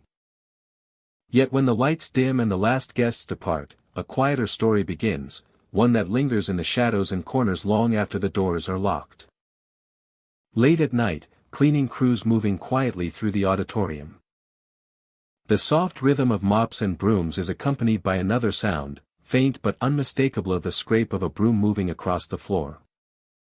Workers glance to the side, expecting to see a colleague, yet the space beside them remains empty. The broom continues its silent path, rising and falling in a pattern that mimics human motion, as though swept by invisible hands. Those who witness it often pause, a mixture of curiosity and disbelief filling the quiet room. The motion is smooth and deliberate, as if the broom has been guided by years of habit and dedication. The faint whisper of bristles brushing against polished wood becomes almost musical, harmonizing with the distant hum of the theater's ventilation system. The presence is gentle, never threatening, yet impossible to ignore. Staff tell stories of a former janitor, a man who once devoted his life to maintaining the theatre's pristine condition. He arrived before sunrise and left long after the final curtain, his work ethic legendary. Some say he never truly left, that his commitment to the theater transcended time, and that he continues his rounds in the quiet hours, ensuring every corner remains spotless.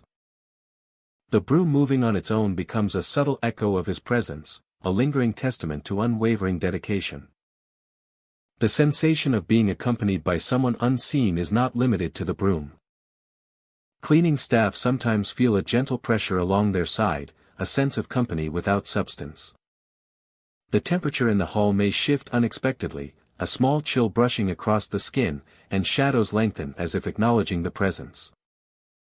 It is not frightening, but it leaves an impression, a recognition that the theater holds more than just the echoes of performances. A sense that the theater holds more than just the echoes of performances.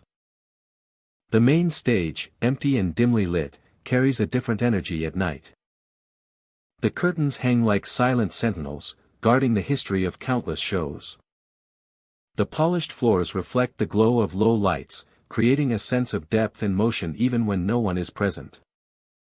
The sound of the broom gliding across the floor is amplified in this vast space, transforming a simple task into an almost hypnotic rhythm.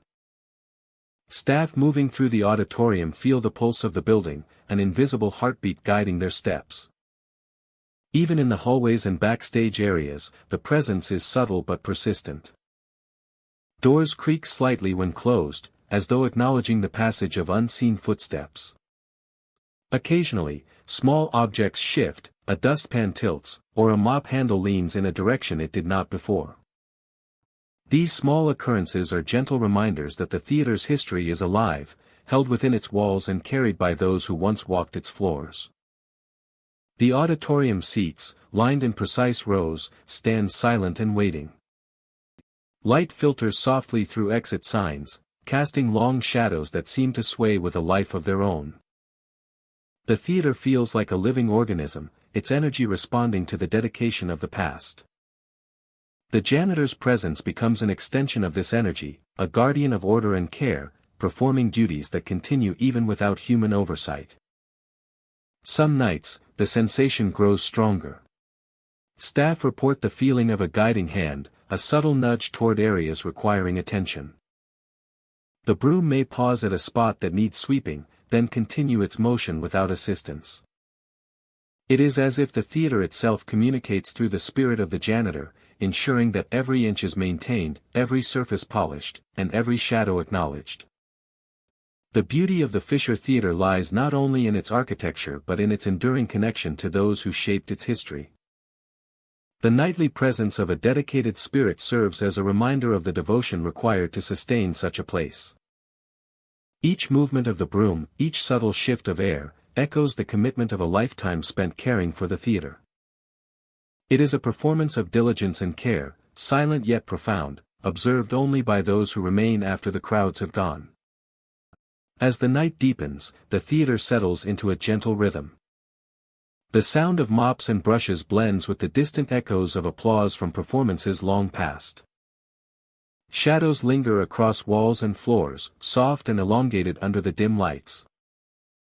The broom continues its work, a quiet testament to loyalty and devotion, moving as if guided by invisible hands that never tire.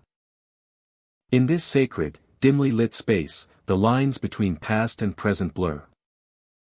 The janitor who never clocked out remains at his post, a guardian of the theater's integrity. His presence is felt in every polished floor, every silent hallway, and every corner left spotless under the glow of low lights. A place where dedication transcends time, and where the quiet movements of a devoted spirit continue to honor its history. Even as dawn approaches and staff finish their nightly rounds, the echoes persist. The broom may rest, but the presence remains. Footsteps, shadows, and faint motions linger in the air, reminding all who enter that the theater is more than bricks and mortar. It is a living repository of memory, commitment, and respect, held together by the tireless dedication of one who refused to ever leave. Held together by the tireless dedication of one who refused to ever leave. The majestic theater in East St. Louis stands as a grand relic of a bygone era, its towering facade and ornate interiors reflecting decades of artistry and performance. By day, the theater buzzes with preparation, technicians moving props, actors rehearsing lines, and the scent of aged wood mingling with the faint aroma of stage makeup. Yet as night falls and the crowds depart, the building transforms. The silence becomes heavy, punctuated by sounds that seem to come from nowhere and everywhere at once, as if the theater itself were breathing. Above the stage, metal chains hang from the rafters, remnants of a time when pulleys and rigging controlled elaborate set pieces. Late at night, these chains rattle without cause, clanging against the beams with a force that echoes through the vast auditorium.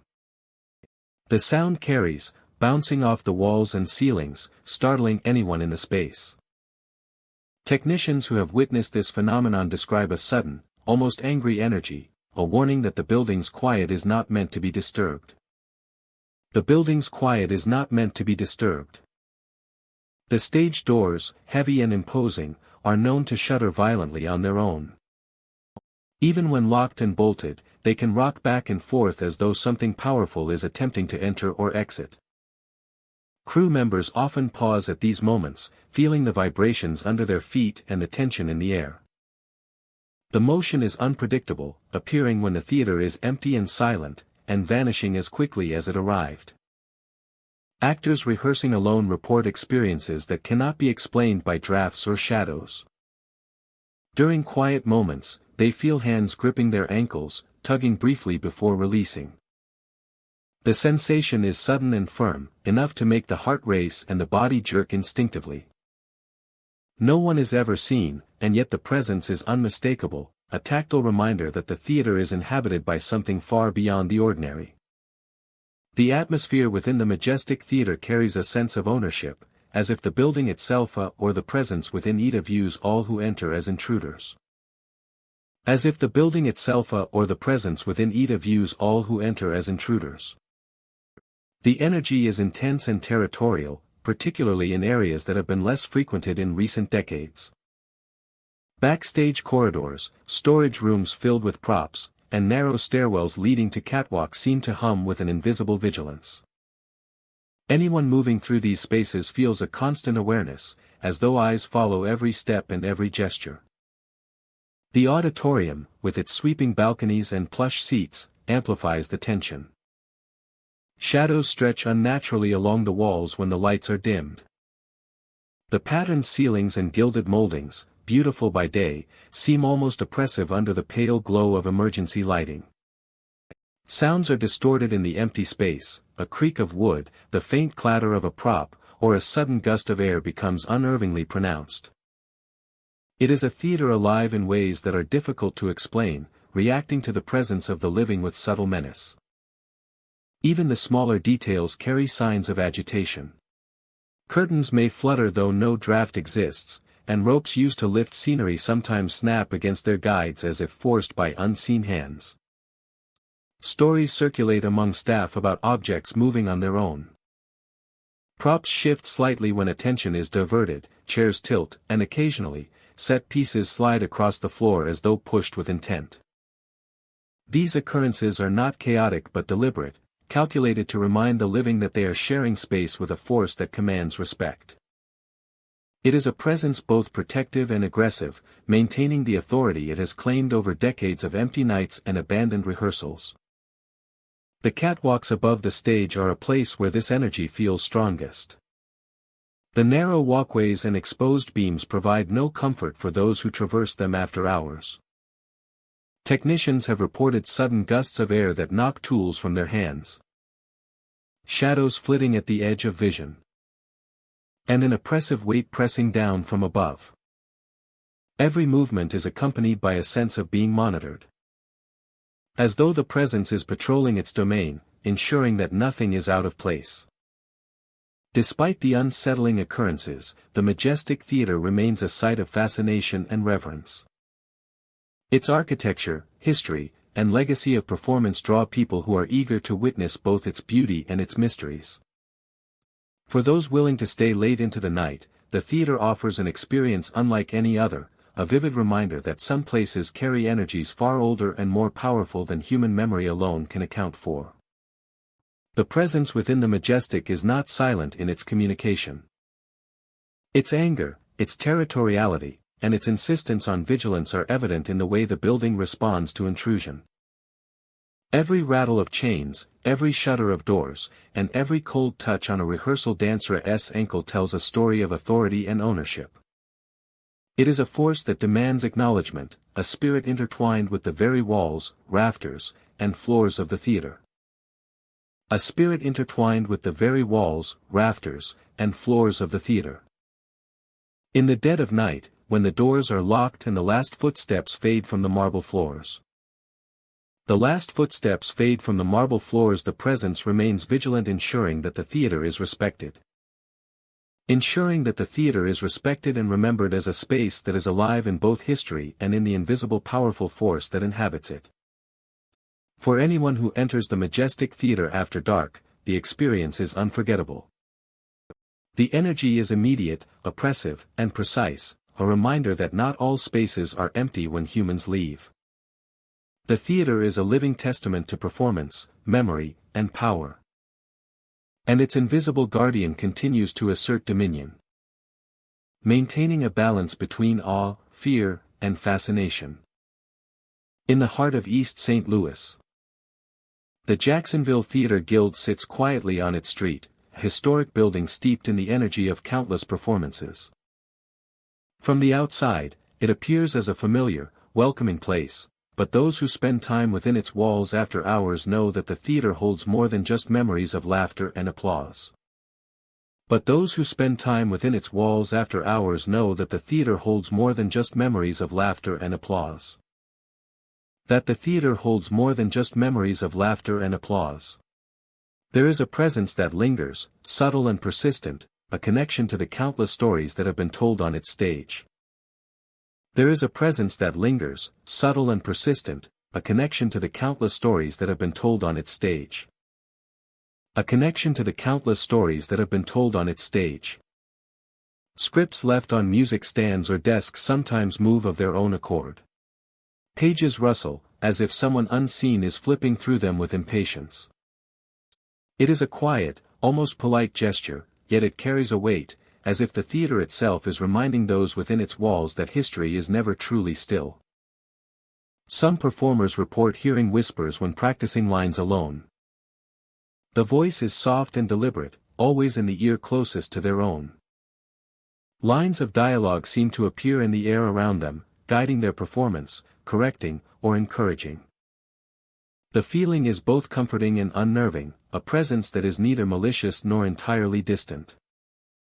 Many who have experienced these whispers believe they belong to a woman who was once an understudy.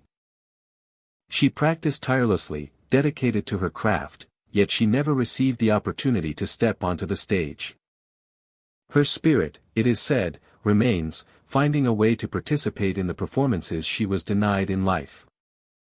Her energy is woven into the scripts, the stage, and the quiet corners of the theater. A reminder of passion unfulfilled and talent that could not be silenced. Backstage, the atmosphere can change in subtle ways. Shadows move differently under the dim lighting, and tools or props occasionally shift positions without explanation. Crew members describe the sensation of being observed, not with hostility, but with intent. There is a presence that follows their movements, invisible yet tangible, as if the theater itself is alive and attentive to the people who inhabit it. During rehearsals, some actors feel the weight of unseen eyes upon them. A gentle touch might brush the shoulder, a soft suggestion in their mind, or a rustling of scripts nearby. It is never threatening, only persistent. The whispers guide rather than command, suggesting a presence that wishes to participate rather than dominate.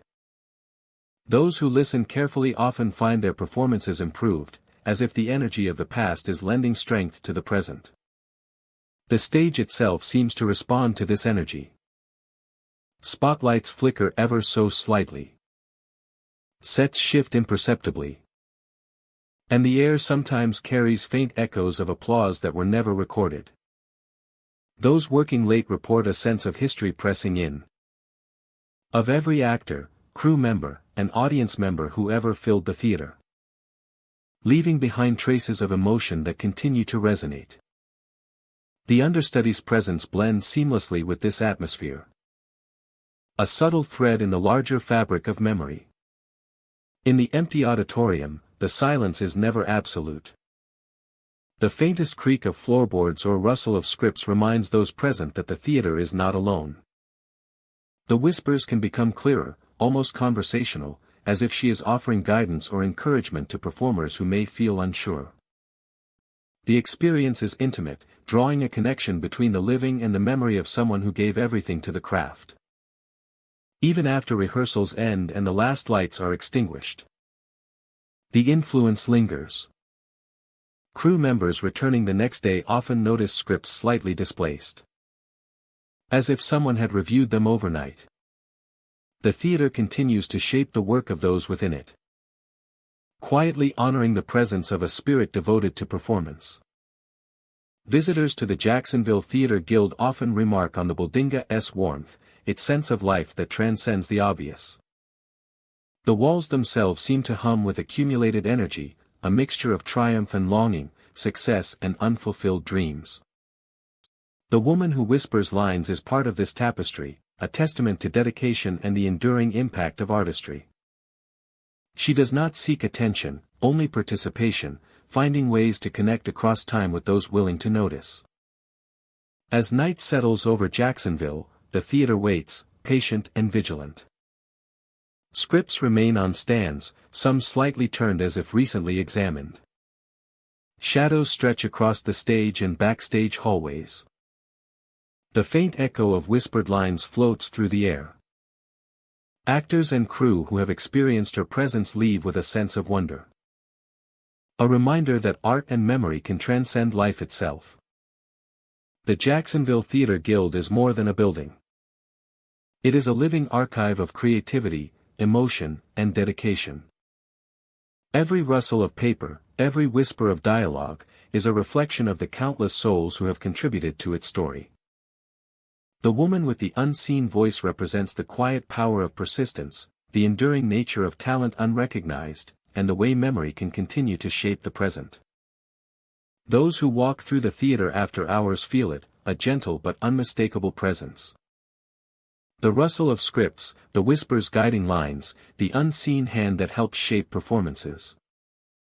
It is a reminder that some stories never truly end. The theater preserves them, allowing those who come after to feel the echo of passion and the influence of a spirit that refuses to be forgotten.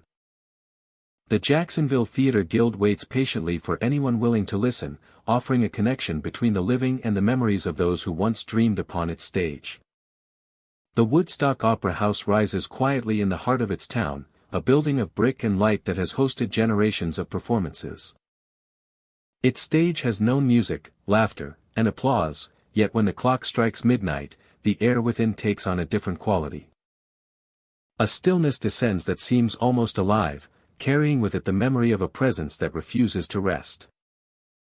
At the center of the stage, a ballerina appears.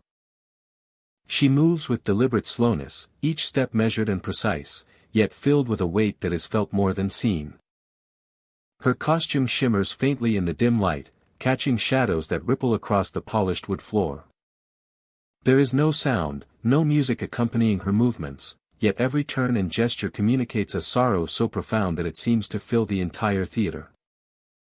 Her dance is hauntingly beautiful, graceful and ethereal. She glides across the stage, arms lifted as if reaching for something beyond the walls, beyond time itself. Each motion is imbued with emotion, a story of longing and regret that no audience can hear but all can feel. The theater seems to breathe with her, every beam of light and every darkened corner tuned to the rhythm of her silent performance. At the final turn, she falters. The movement is subtle at first, almost unnoticed. And then she collapses into nothing. Vanishing as if swallowed by the stage itself. It is a final fall repeated endlessly. A moment of tragedy that replays with perfect consistency. Staff who remain late in the building have recounted seeing her appear without warning. The air grows heavy. And then, in the dim glow of the stage lights, she begins her dance. No one can predict when it will happen, only that it will, and that the presence of the ballerina is unmistakable. The history of the Woodstock Opera House is long and layered, filled with stories of performers and patrons who once brought it to life. Some believe the ballerina is tied to a tragic moment from decades past, an accident that claimed a life and left a spirit forever bound to the place she loved. Others say she is less a ghost and more a memory, a manifestation of artistry and passion that cannot be contained by the confines of mortality. Her presence is never malevolent.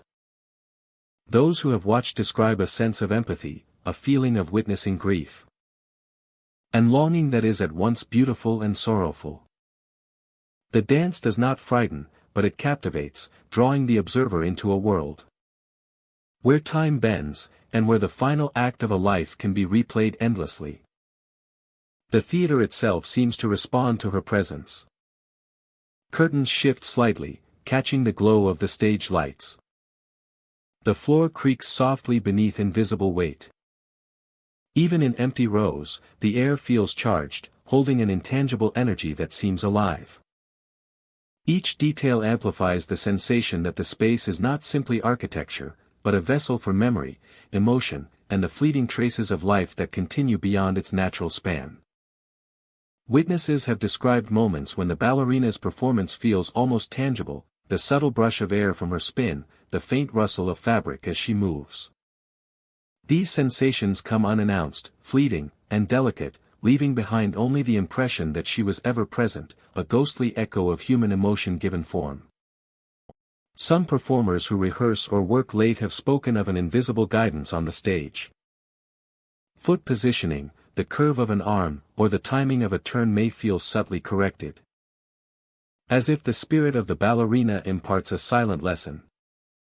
It is not intrusive or frightening, only persistent in its insistence that the art be remembered, repeated, and honored. As the night deepens and the theater settles into stillness. Step by step, turn by turn, the dance unfolds as it always has. With a precision that is both elegant and heartrending, the final fall repeats itself. The collapse into nothingness both tragic and mesmerizing, a reminder of the fragility of life and the endurance of passion. Visitors and staff alike leave the theater with a sense of awe. The experience is not frightening in a traditional sense, but it leaves a mark, an imprint of something beyond understanding. The ballerina's presence is a quiet testament to dedication, artistry, and the echoes of moments that refuse to fade. The Woodstock Opera House continues to host performances and events, its seats filled with applause and laughter. Yet in the quiet hours of midnight, the stage belongs to the ballerina. She appears, dances, and falls, preserving her story through motion alone. In this timeless ritual, the theater and the spirit become inseparable. A place where art and memory intersect in a hauntingly beautiful embrace.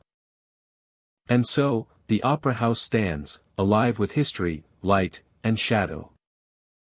Every polished floorboard, every curtain, and every corner of the stage carries the weight of her dance.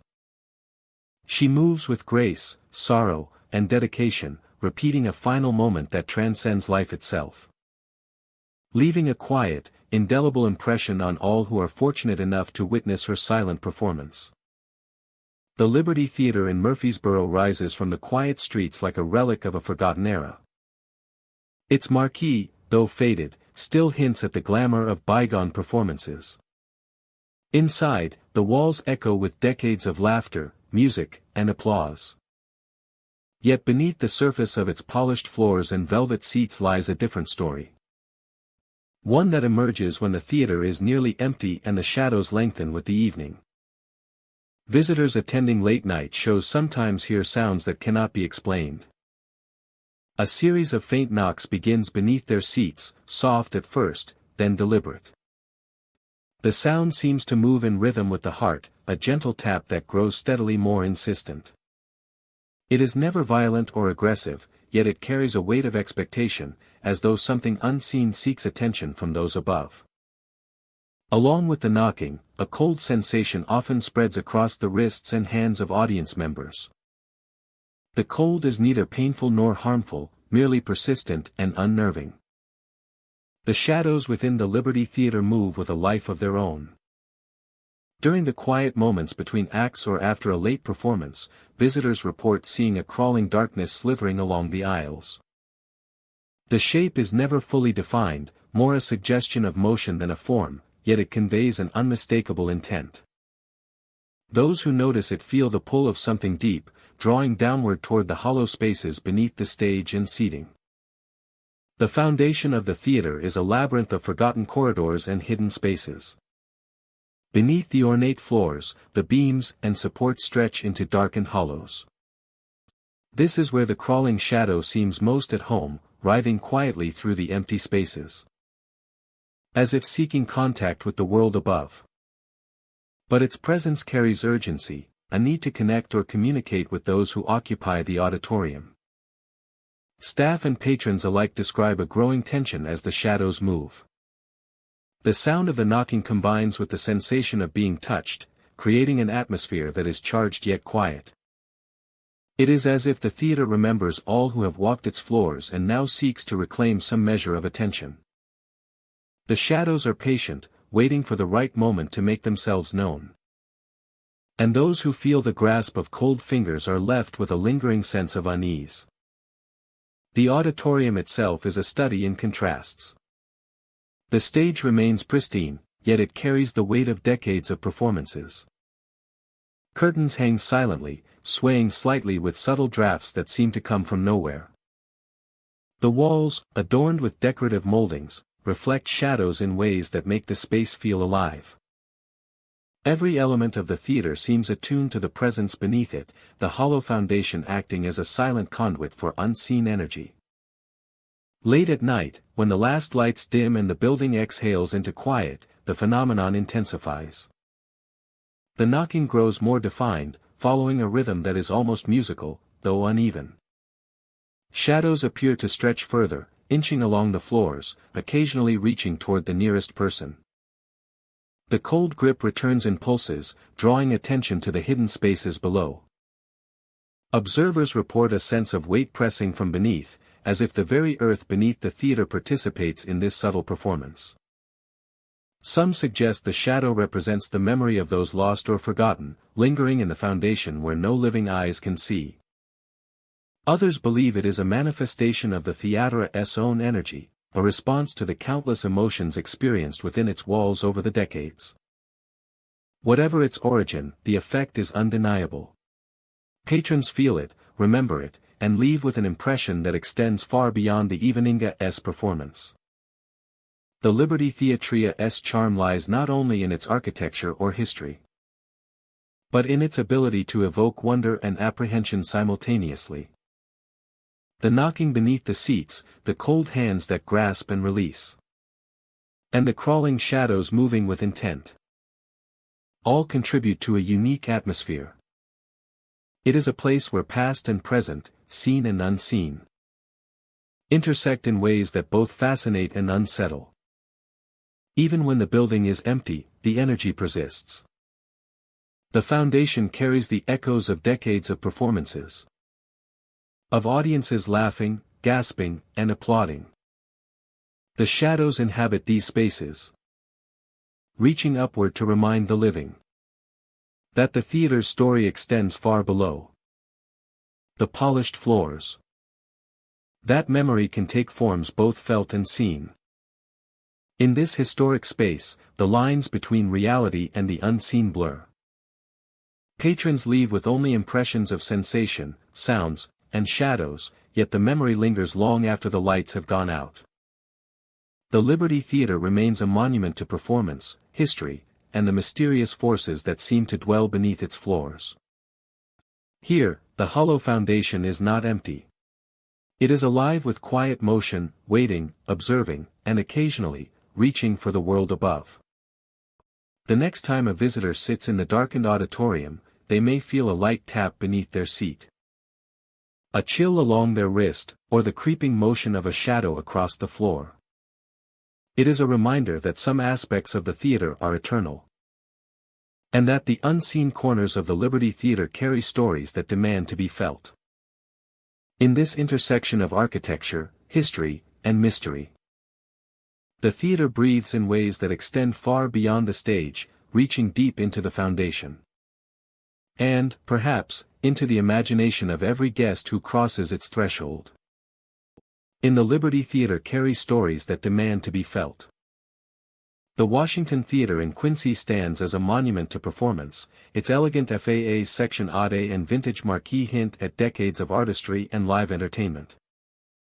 By day, the building is filled with the sounds of preparation, rehearsals, and the quiet anticipation that comes before a show. The polished floors, ornate moldings, and velvet seats create an atmosphere of grandeur, drawing performers and audiences alike into a shared experience. Yet as night falls and the theater empties, the space transforms into something far more enigmatic. In the dim glow of the auditorium, performers often notice a figure in the back row. He is tall, imposing, and always immaculately composed, standing with arms crossed as he surveys the stage. His presence is subtle, yet commanding, as if he exists to witness the unfolding of talent and effort with meticulous attention. Those who have caught a glimpse describe a feeling of being measured, evaluated, as if their performance is being weighed by some unseen standard. The theater itself seems to bend around this figure. Sounds carry differently when he is present, the echo of footsteps amplified across the polished floors. Shadows stretch along the walls in unusual ways. And even the lighting seems to dim slightly in his direction, casting him into partial obscurity. His expression remains unreadable. Yet his posture conveys a sense of authority and understanding. A silent acknowledgement of the work performed on stage. After performers finish their sets, there is a subtle shift in the atmosphere. A nod, slight but deliberate, moves through the air like a ripple. It is an acknowledgement that their efforts have been seen, their talent recognized. The gesture is both comforting and unsettling, leaving those who witness it with a sense of validation yet a lingering tension. Moments later, the figure dissolves. He does not walk away or vanish into the shadows. Instead, he becomes thick black smoke, curling upward and dissipating into the air of the empty auditorium. The sensation is immediate and breathless, leaving performers with a mix of awe and disbelief. The experience is not threatening, but it is intensely memorable. Crew members and stagehands speak of the lingering energy in the theater after he disappears. A quiet weight that fills the room. The air seems denser, carrying the residue of his presence, as if the theater itself is momentarily holding its breath. Some describe the scent of old wood and faint smoke, an almost imperceptible trace that hints at the figure's passage. Others feel a subtle shift in temperature, a chill that drifts across the stage and the empty seats, reminding them that the theater is alive in ways beyond the ordinary. The Washington Theater has long been a space where past and present converge. Generations of performers have graced its stage. And each left an imprint on its walls and floors. The figure in the back row seems to embody this continuity. Observing without interruption, silently recording the artistry that unfolds before him. His presence evokes the sense that every performance, every effort, every note and movement matters. And that excellence is witnessed even in the absence of a human audience. Backstage areas are equally affected by the lingering presence. Narrow corridors, prop rooms, and rehearsal spaces seem to hum with anticipation when the figure is near. Lights flicker subtly, casting brief shadows that appear to mimic the performer's gestures. It is as if the entire building is engaged in a quiet dialogue with the unseen observer, responding to his attention and influence. For performers practicing alone, the figure's presence can heighten focus and emotion. The knowledge that he is watching encourages precision, artistry, and engagement. Even without seeing him directly, the energy of the theater shifts, lending gravity to every movement and line. Many speak of feeling a profound connection to the history of the space during these moments, a sense that they are part of a continuum that stretches back through decades of performance. The auditorium amplifies this effect. The high ceilings, ornate balconies, and polished wooden floors create a resonance that seems to carry both sound and presence. When the figure appears, his influence seems to settle across the entire space. Shadows lengthen, light bends, and the air takes on a subtle weight, as though the building itself has paused to witness. The effect is cinematic in its intensity, drawing performers and crew alike into a heightened state of awareness and reverence. Despite the enigmatic nature of the experience, those who encounter him feel a sense of respect rather than fear. The presence is neither aggressive nor malevolent. Instead, it conveys observation, discernment, and an almost paternal care for the integrity of the theater and its performances. The dissolving into smoke is a final, dramatic flourish, a reminder of the ephemeral nature of both the figure and the moments of artistry he witnesses. Over time, stories of the figure in the back row have become part of the living legend of the Washington Theater. New performers are warned with hushed reverence, learning to respect the unseen audience that inhabits the space alongside them. Visitors and crew speak of lingering energy, subtle shifts in the air, and the unforgettable impression left by a tall man whose presence is felt as much as it is seen. In the quiet hours, when the theater is empty and the stage is bathed in soft light, one can almost sense him waiting, arms crossed, attentive, patient. The building itself seems to hold the memory of his observations, ready to envelop each new performance with the same intensity. He is a silent guardian of artistry, a witness to every effort, and a mysterious presence that ensures the Washington Theater remains not only a venue but a living space of emotion, history, and enduring performance. The Fox Valley Repertory Theater in St. Charles holds the charm of a historic performance space, where lights, laughter, and applause have filled its halls for decades. From the outside, it is a welcoming place, familiar to the community as a hub of creativity and storytelling. Inside, the theater hums with the energy of countless rehearsals and performances. Yet, for those who remain after hours or arrive early to prepare for a show, the theater reveals another layer of quiet, unsettling presence that lingers in the dressing rooms and backstage corridors. Actors often report noticing something unusual in the dressing mirrors. While preparing for a performance, they catch glimpses of a figure standing behind them, tall and still. The figure's face is obscured by a mask, leaving no hint of expression. It watches silently, almost as if it is studying the performers, noting every gesture, every movement. When the actor turns around, no one is there. The space behind them is empty, lit only by the soft glow of vanity bulbs and the reflection of the room itself. The most unsettling evidence is left on the mirrors. Handprints appear across the glass, smeared as if someone pressed their palms against it. But without leaving a physical body behind. The prints are fleeting at first, fading within minutes, yet they return night after night. Always in the same pattern. Crew members and actors alike describe a creeping sense of being observed. An awareness that something or something is present even when nothing can be seen directly. The dressing rooms, lined with mirrors and costumes, seem particularly sensitive to this presence. The walls echo with faint footsteps when the theater is empty, and lights occasionally flicker for no apparent reason. The smell of worn fabric and old wood fills the air, grounding the theater in its tangible history, yet the invisible presence adds a layer of tension to the space. Many performers report that the figure only appears when they are fully alone, never in a crowded room, making the encounter intimate and deeply personal. Those who have encountered the masked figure describe a mix of fascination and unease. The mask itself is featureless in some accounts, smooth and cold, while others describe subtle markings that hint at a past life, a forgotten identity. The figure never moves toward anyone, yet its silent observation feels deliberate. It does not speak, it does not gesture, yet the energy it carries is palpable, pressing against the performer's awareness like a heavy, invisible weight. Backstage, the theater maintains a rhythm that seems independent of the actors and crew. Doors open and close on their own, faint creaks echo across the floorboards, and props occasionally shift slightly from their resting places. These movements are never aggressive, but they are noticeable, creating a sense of anticipation or warning to those who notice it. The masked figure seems connected to this rhythm, appearing in mirrors at precise, almost deliberate moments, adding a sense of anticipation or warning to those who notice it. Actors preparing for a show often report sudden chills.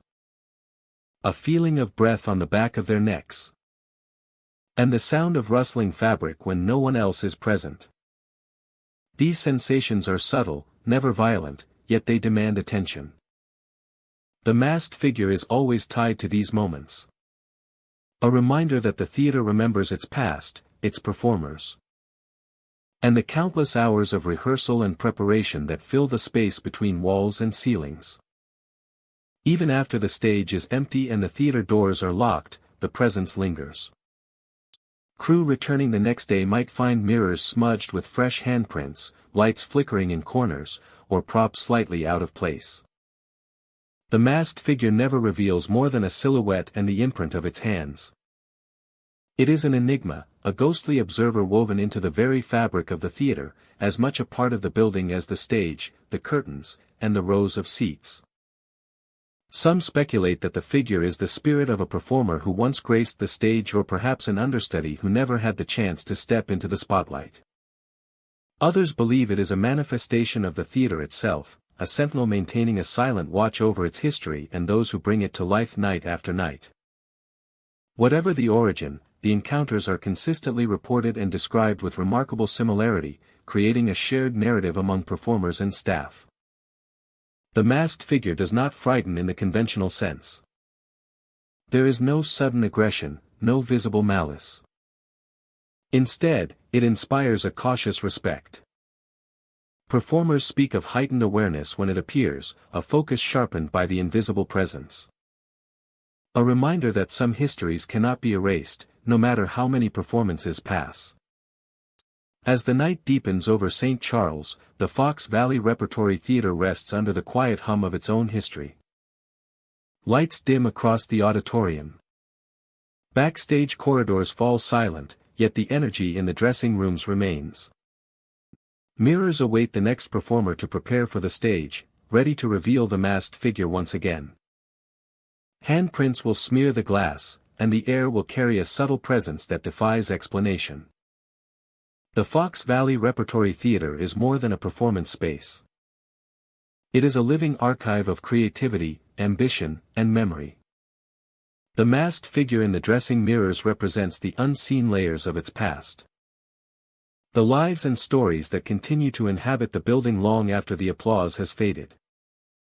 For those who walk its halls and prepare for the stage, it is a reminder that art, history, and memory intertwine in ways both visible and invisible. The theater watches, and in the mirrors, the silent observer waits, leaving traces of its presence for anyone willing to notice.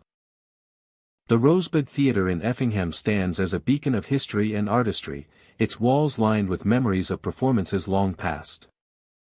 The ornate stage, the polished wooden floors, and the heavy curtains tell stories of countless actors, singers, and audiences who once filled the space with life. Yet when the theater empties and the lights dim, something else awakens, a presence that exists beyond the ordinary. From the rafters, faint singing drifts downward. It is ethereal, a choir that seems to have no source, its harmonies perfectly aligned yet impossibly distant. The sound is delicate, almost fragile, carrying a weight of sadness and longing that touches every corner of the empty auditorium. Staff who remain late describe pausing mid-step, captivated by the impossible chorus, unsure if it is real or a trick of the imagination. Above the stage, a glowing figure appears. She hovers silently, her form radiating a soft light that illuminates the curtains and the edges of the stage. Arms reach downward as if beckoning, yet there is no threat in her movement, only an otherworldly purpose. Those who catch a glimpse feel an immediate pull, a sense of fascination and curiosity that makes it difficult to look away. But the longer someone stares, the more urgent her presence becomes. She moves quickly, rushing toward those who linger, her form intensifying in brightness, until she vanishes just inches from their face. The experience is fleeting but unforgettable, leaving a chill in the air and a heightened awareness that something beyond the normal world occupies the space. Performers and staff alike have shared encounters of this nature. A stagehand adjusting lighting notices the sudden glow from above, and the faint chorus rises as if responding to their presence.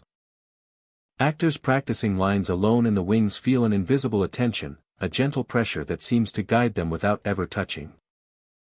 These interactions are never hostile, but they are undeniable, as if the theater itself channels the memory of a performance that cannot be contained by time.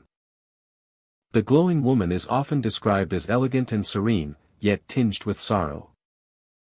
Her appearance feels like a reminder, a connection to the countless performances that once filled the theater with sound, light, and life.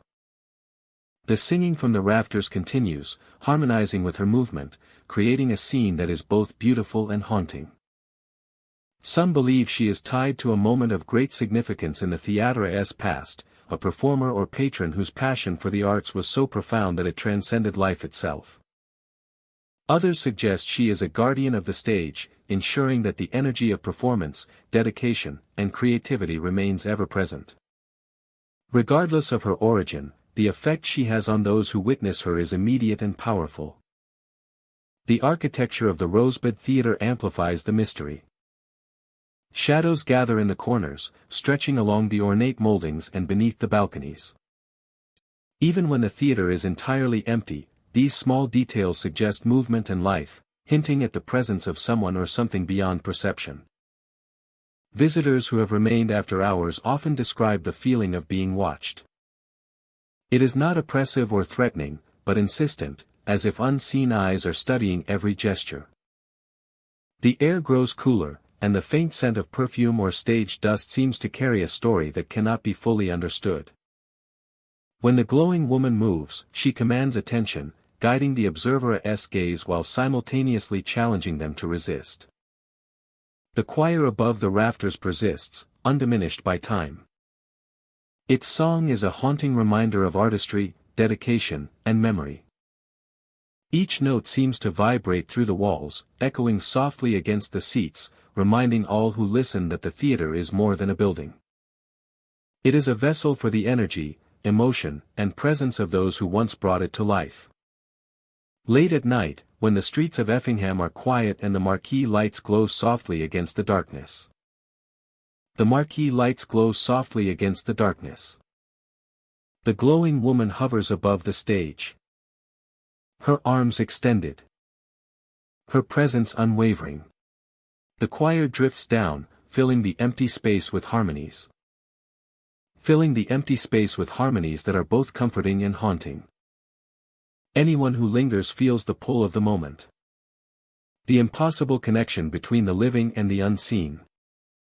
Even after the figure disappears, her influence lingers. The echo of the choir resonates in the mind. And the memory of her glow remains etched into the corners of vision.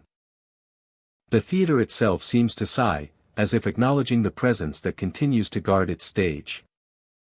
To guide its performers, and to remind all who enter that some things cannot be seen, yet they exist undeniably. The Rosebud Theatre continues to welcome audiences. Hosting shows that fill its seats with laughter, music, and applause. Yet in the quiet hours, it transforms into a space where the boundary between the natural and the supernatural is thin. The boundary between the natural and the supernatural is thin. Yet in the quiet hours, it transforms into a space where the boundary between the natural and the supernatural is thin. Yet in the quiet hours, it transforms into a space where the boundary between the natural and the supernatural is thin. In the hush of midnight, the stage belongs to her. She floats, her arms reaching downward, her glow illuminating the darkened theatre. The choir rises softly from the rafters. And the building itself seems to pulse with energy that cannot be contained.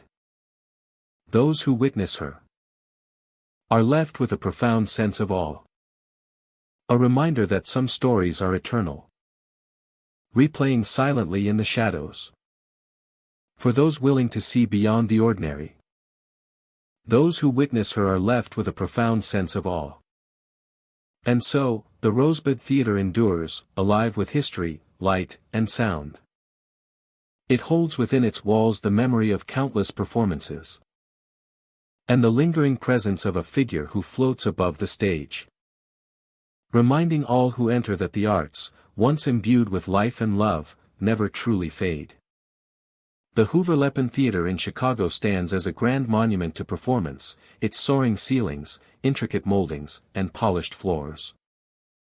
Its soaring ceilings, intricate moldings, and polished floors reflecting decades of artistic endeavor. By day, it welcomes actors, musicians, and audiences alike, alive with energy and creativity. Yet when the final rehearsal ends and the theatre falls into silence, the building takes on a life of its own, revealing an existence that few have witnessed and fewer can explain. During late-night rehearsals, the atmosphere shifts. Lights that once illuminated the stage steadily begin to flicker. flashing violently in rhythm with an invisible pulse. Each movement seems intentional, almost sentient, as if the theater itself is observing the people within, studying their steps and gestures. As if the theater itself is observing the people within, studying their steps and gestures. Voices echo from the balcony, piercing the quiet with unidentifiable cries. They are not the voices of anyone present. The sound carries a weight of emotion, frustration, and longing, filling the air with a tension that is difficult to describe. The sound swirls around the auditorium, bouncing off walls and seating, amplifying the sensation that the building is more than an empty shell. The building breathes, watches, and waits. Actors and crew report the sensation of being followed by the shadows. The shadows ripple across the floors and stage in a liquid motion, never stationary, always aware. When light falls upon them, the shadows stretch impossibly long, bending around objects, slipping under doors, and lingering in corners long after anyone has passed. The effect is disorienting, creating a sense of presence that is both captivating and unnerving. The stage itself seems to vibrate with anticipation. Floorboards hum softly, responding to invisible footsteps. And the air grows heavier, charged with an energy that is difficult to name. Rehearsals take on an almost surreal quality. A prop may move slightly when no one is nearby. A curtain may sway without draft. And the echoes of distant applause ripple through empty seats. Those present often feel the boundaries between reality and imagination blur. In the balcony, the voices are strongest. They call out without words, a language older than memory, resonating with the architecture itself. Some performers describe the feeling of eyes upon them, unseen but undeniably present. The theater does not just host performance. It participates in it. Every movement, every line, every note seems to awaken something hidden within the walls, a consciousness that exists beyond the living. Technicians who monitor lighting and sound often report equipment responding to no command. Lights flare and dim as though reacting to moods and gestures. And speakers occasionally emit faint tones that are not programmed. The effect is subtle but unmistakable, adding to the sense that the building is aware of every action. Every footstep is noted, every shadow traced, every gesture catalogued within the theater's intangible memory. In the dressing rooms, mirrors reflect more than appearances. Shapes ripple in the periphery, forms that vanish when looked at directly. The air carries the faintest scent of perfume and dust, mingling in ways that suggest presence without form. Wardrobe pieces occasionally shift on their own, as though someone invisible has prepared them for the next act. Every detail contributes to the feeling that the theater itself is alive, attentive to the world inside.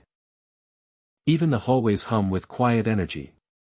The sound of distant voices, the scrape of unseen shoes, and the occasional whisper of movement between walls and ceilings creates a symphony of subtle activity. Crew members report a sensation of being guided or observed, a presence that seems neither hostile nor benign, but watchful and patient, waiting for something that has yet to occur. A presence that seems neither hostile nor benign, but watchful and patient, waiting for something that has yet to occur. The Hooverleppen Theatria's history only enhances this perception. Decades of performances, triumphs, and failures have left an imprint on the building. Each curtain call, each standing ovation, and each rehearsal that stretched into the night contributes to an energy that refuses to be confined to memory alone. The building embodies its history, allowing it to move and breathe in ways that extend beyond the physical. Allowing it to move and breathe in ways that extend beyond the physical. Late at night, the full effect becomes tangible. Lights flare violently across the stage. Voices echo from above. And shadows twist and stretch with an almost liquid motion. The air grows heavy, thick with anticipation. As if the theater itself is preparing for a performance unseen. Those present feel a profound sense of awe. A mixture of curiosity and trepidation. As though stepping into a living organism that is both architecture and consciousness. Some say the theater waits for someone to claim it, to fully understand its rhythms and acknowledge its presence. Until then, it moves on its own, breathing through walls and floors, echoing through halls and balconies. And interacting with performers in subtle, inexplicable ways. The building is a silent conductor of unseen activity, orchestrating a performance that unfolds only for those present during the quietest hours. As the night draws to a close and the last rehearsal ends, the shadows recede slightly, the voices grow faint, and the lights dim to a softer glow. The theater exhales, settling into stillness, yet its energy remains palpable. Every corner, every wall, every empty seat holds a trace of the vitality that defines the Hooverleppen Theater. In this space, the line between structure and living entity is blurred. The building observes and waits, its shadows liquid, its voices haunting, its presence undeniable. The theater is alive, breathing in rhythm with the unseen pulse of its history. It watches, listens, and waits, an eternal host for those who dare to step inside and witness the interplay between the living and the essence that lingers beyond the veil of performance. Theaters are meant to be places of joy, art, and human connection. But in Illinois, many stages still echo with footsteps from another time. Whispers drift from behind closed curtains. Seats shift as if invisible audiences still gather. And applause rises from empty balconies, soft, haunting, and impossible to explain. Thank you for walking through these shadows with me. If you enjoyed this journey through haunted history, take a deep breath, shake off the chill, and let me know which theater you'd dare to visit alone. Until the next Hauntinga. Stay safe. Stay curious. And never ignore the sound of empty applause.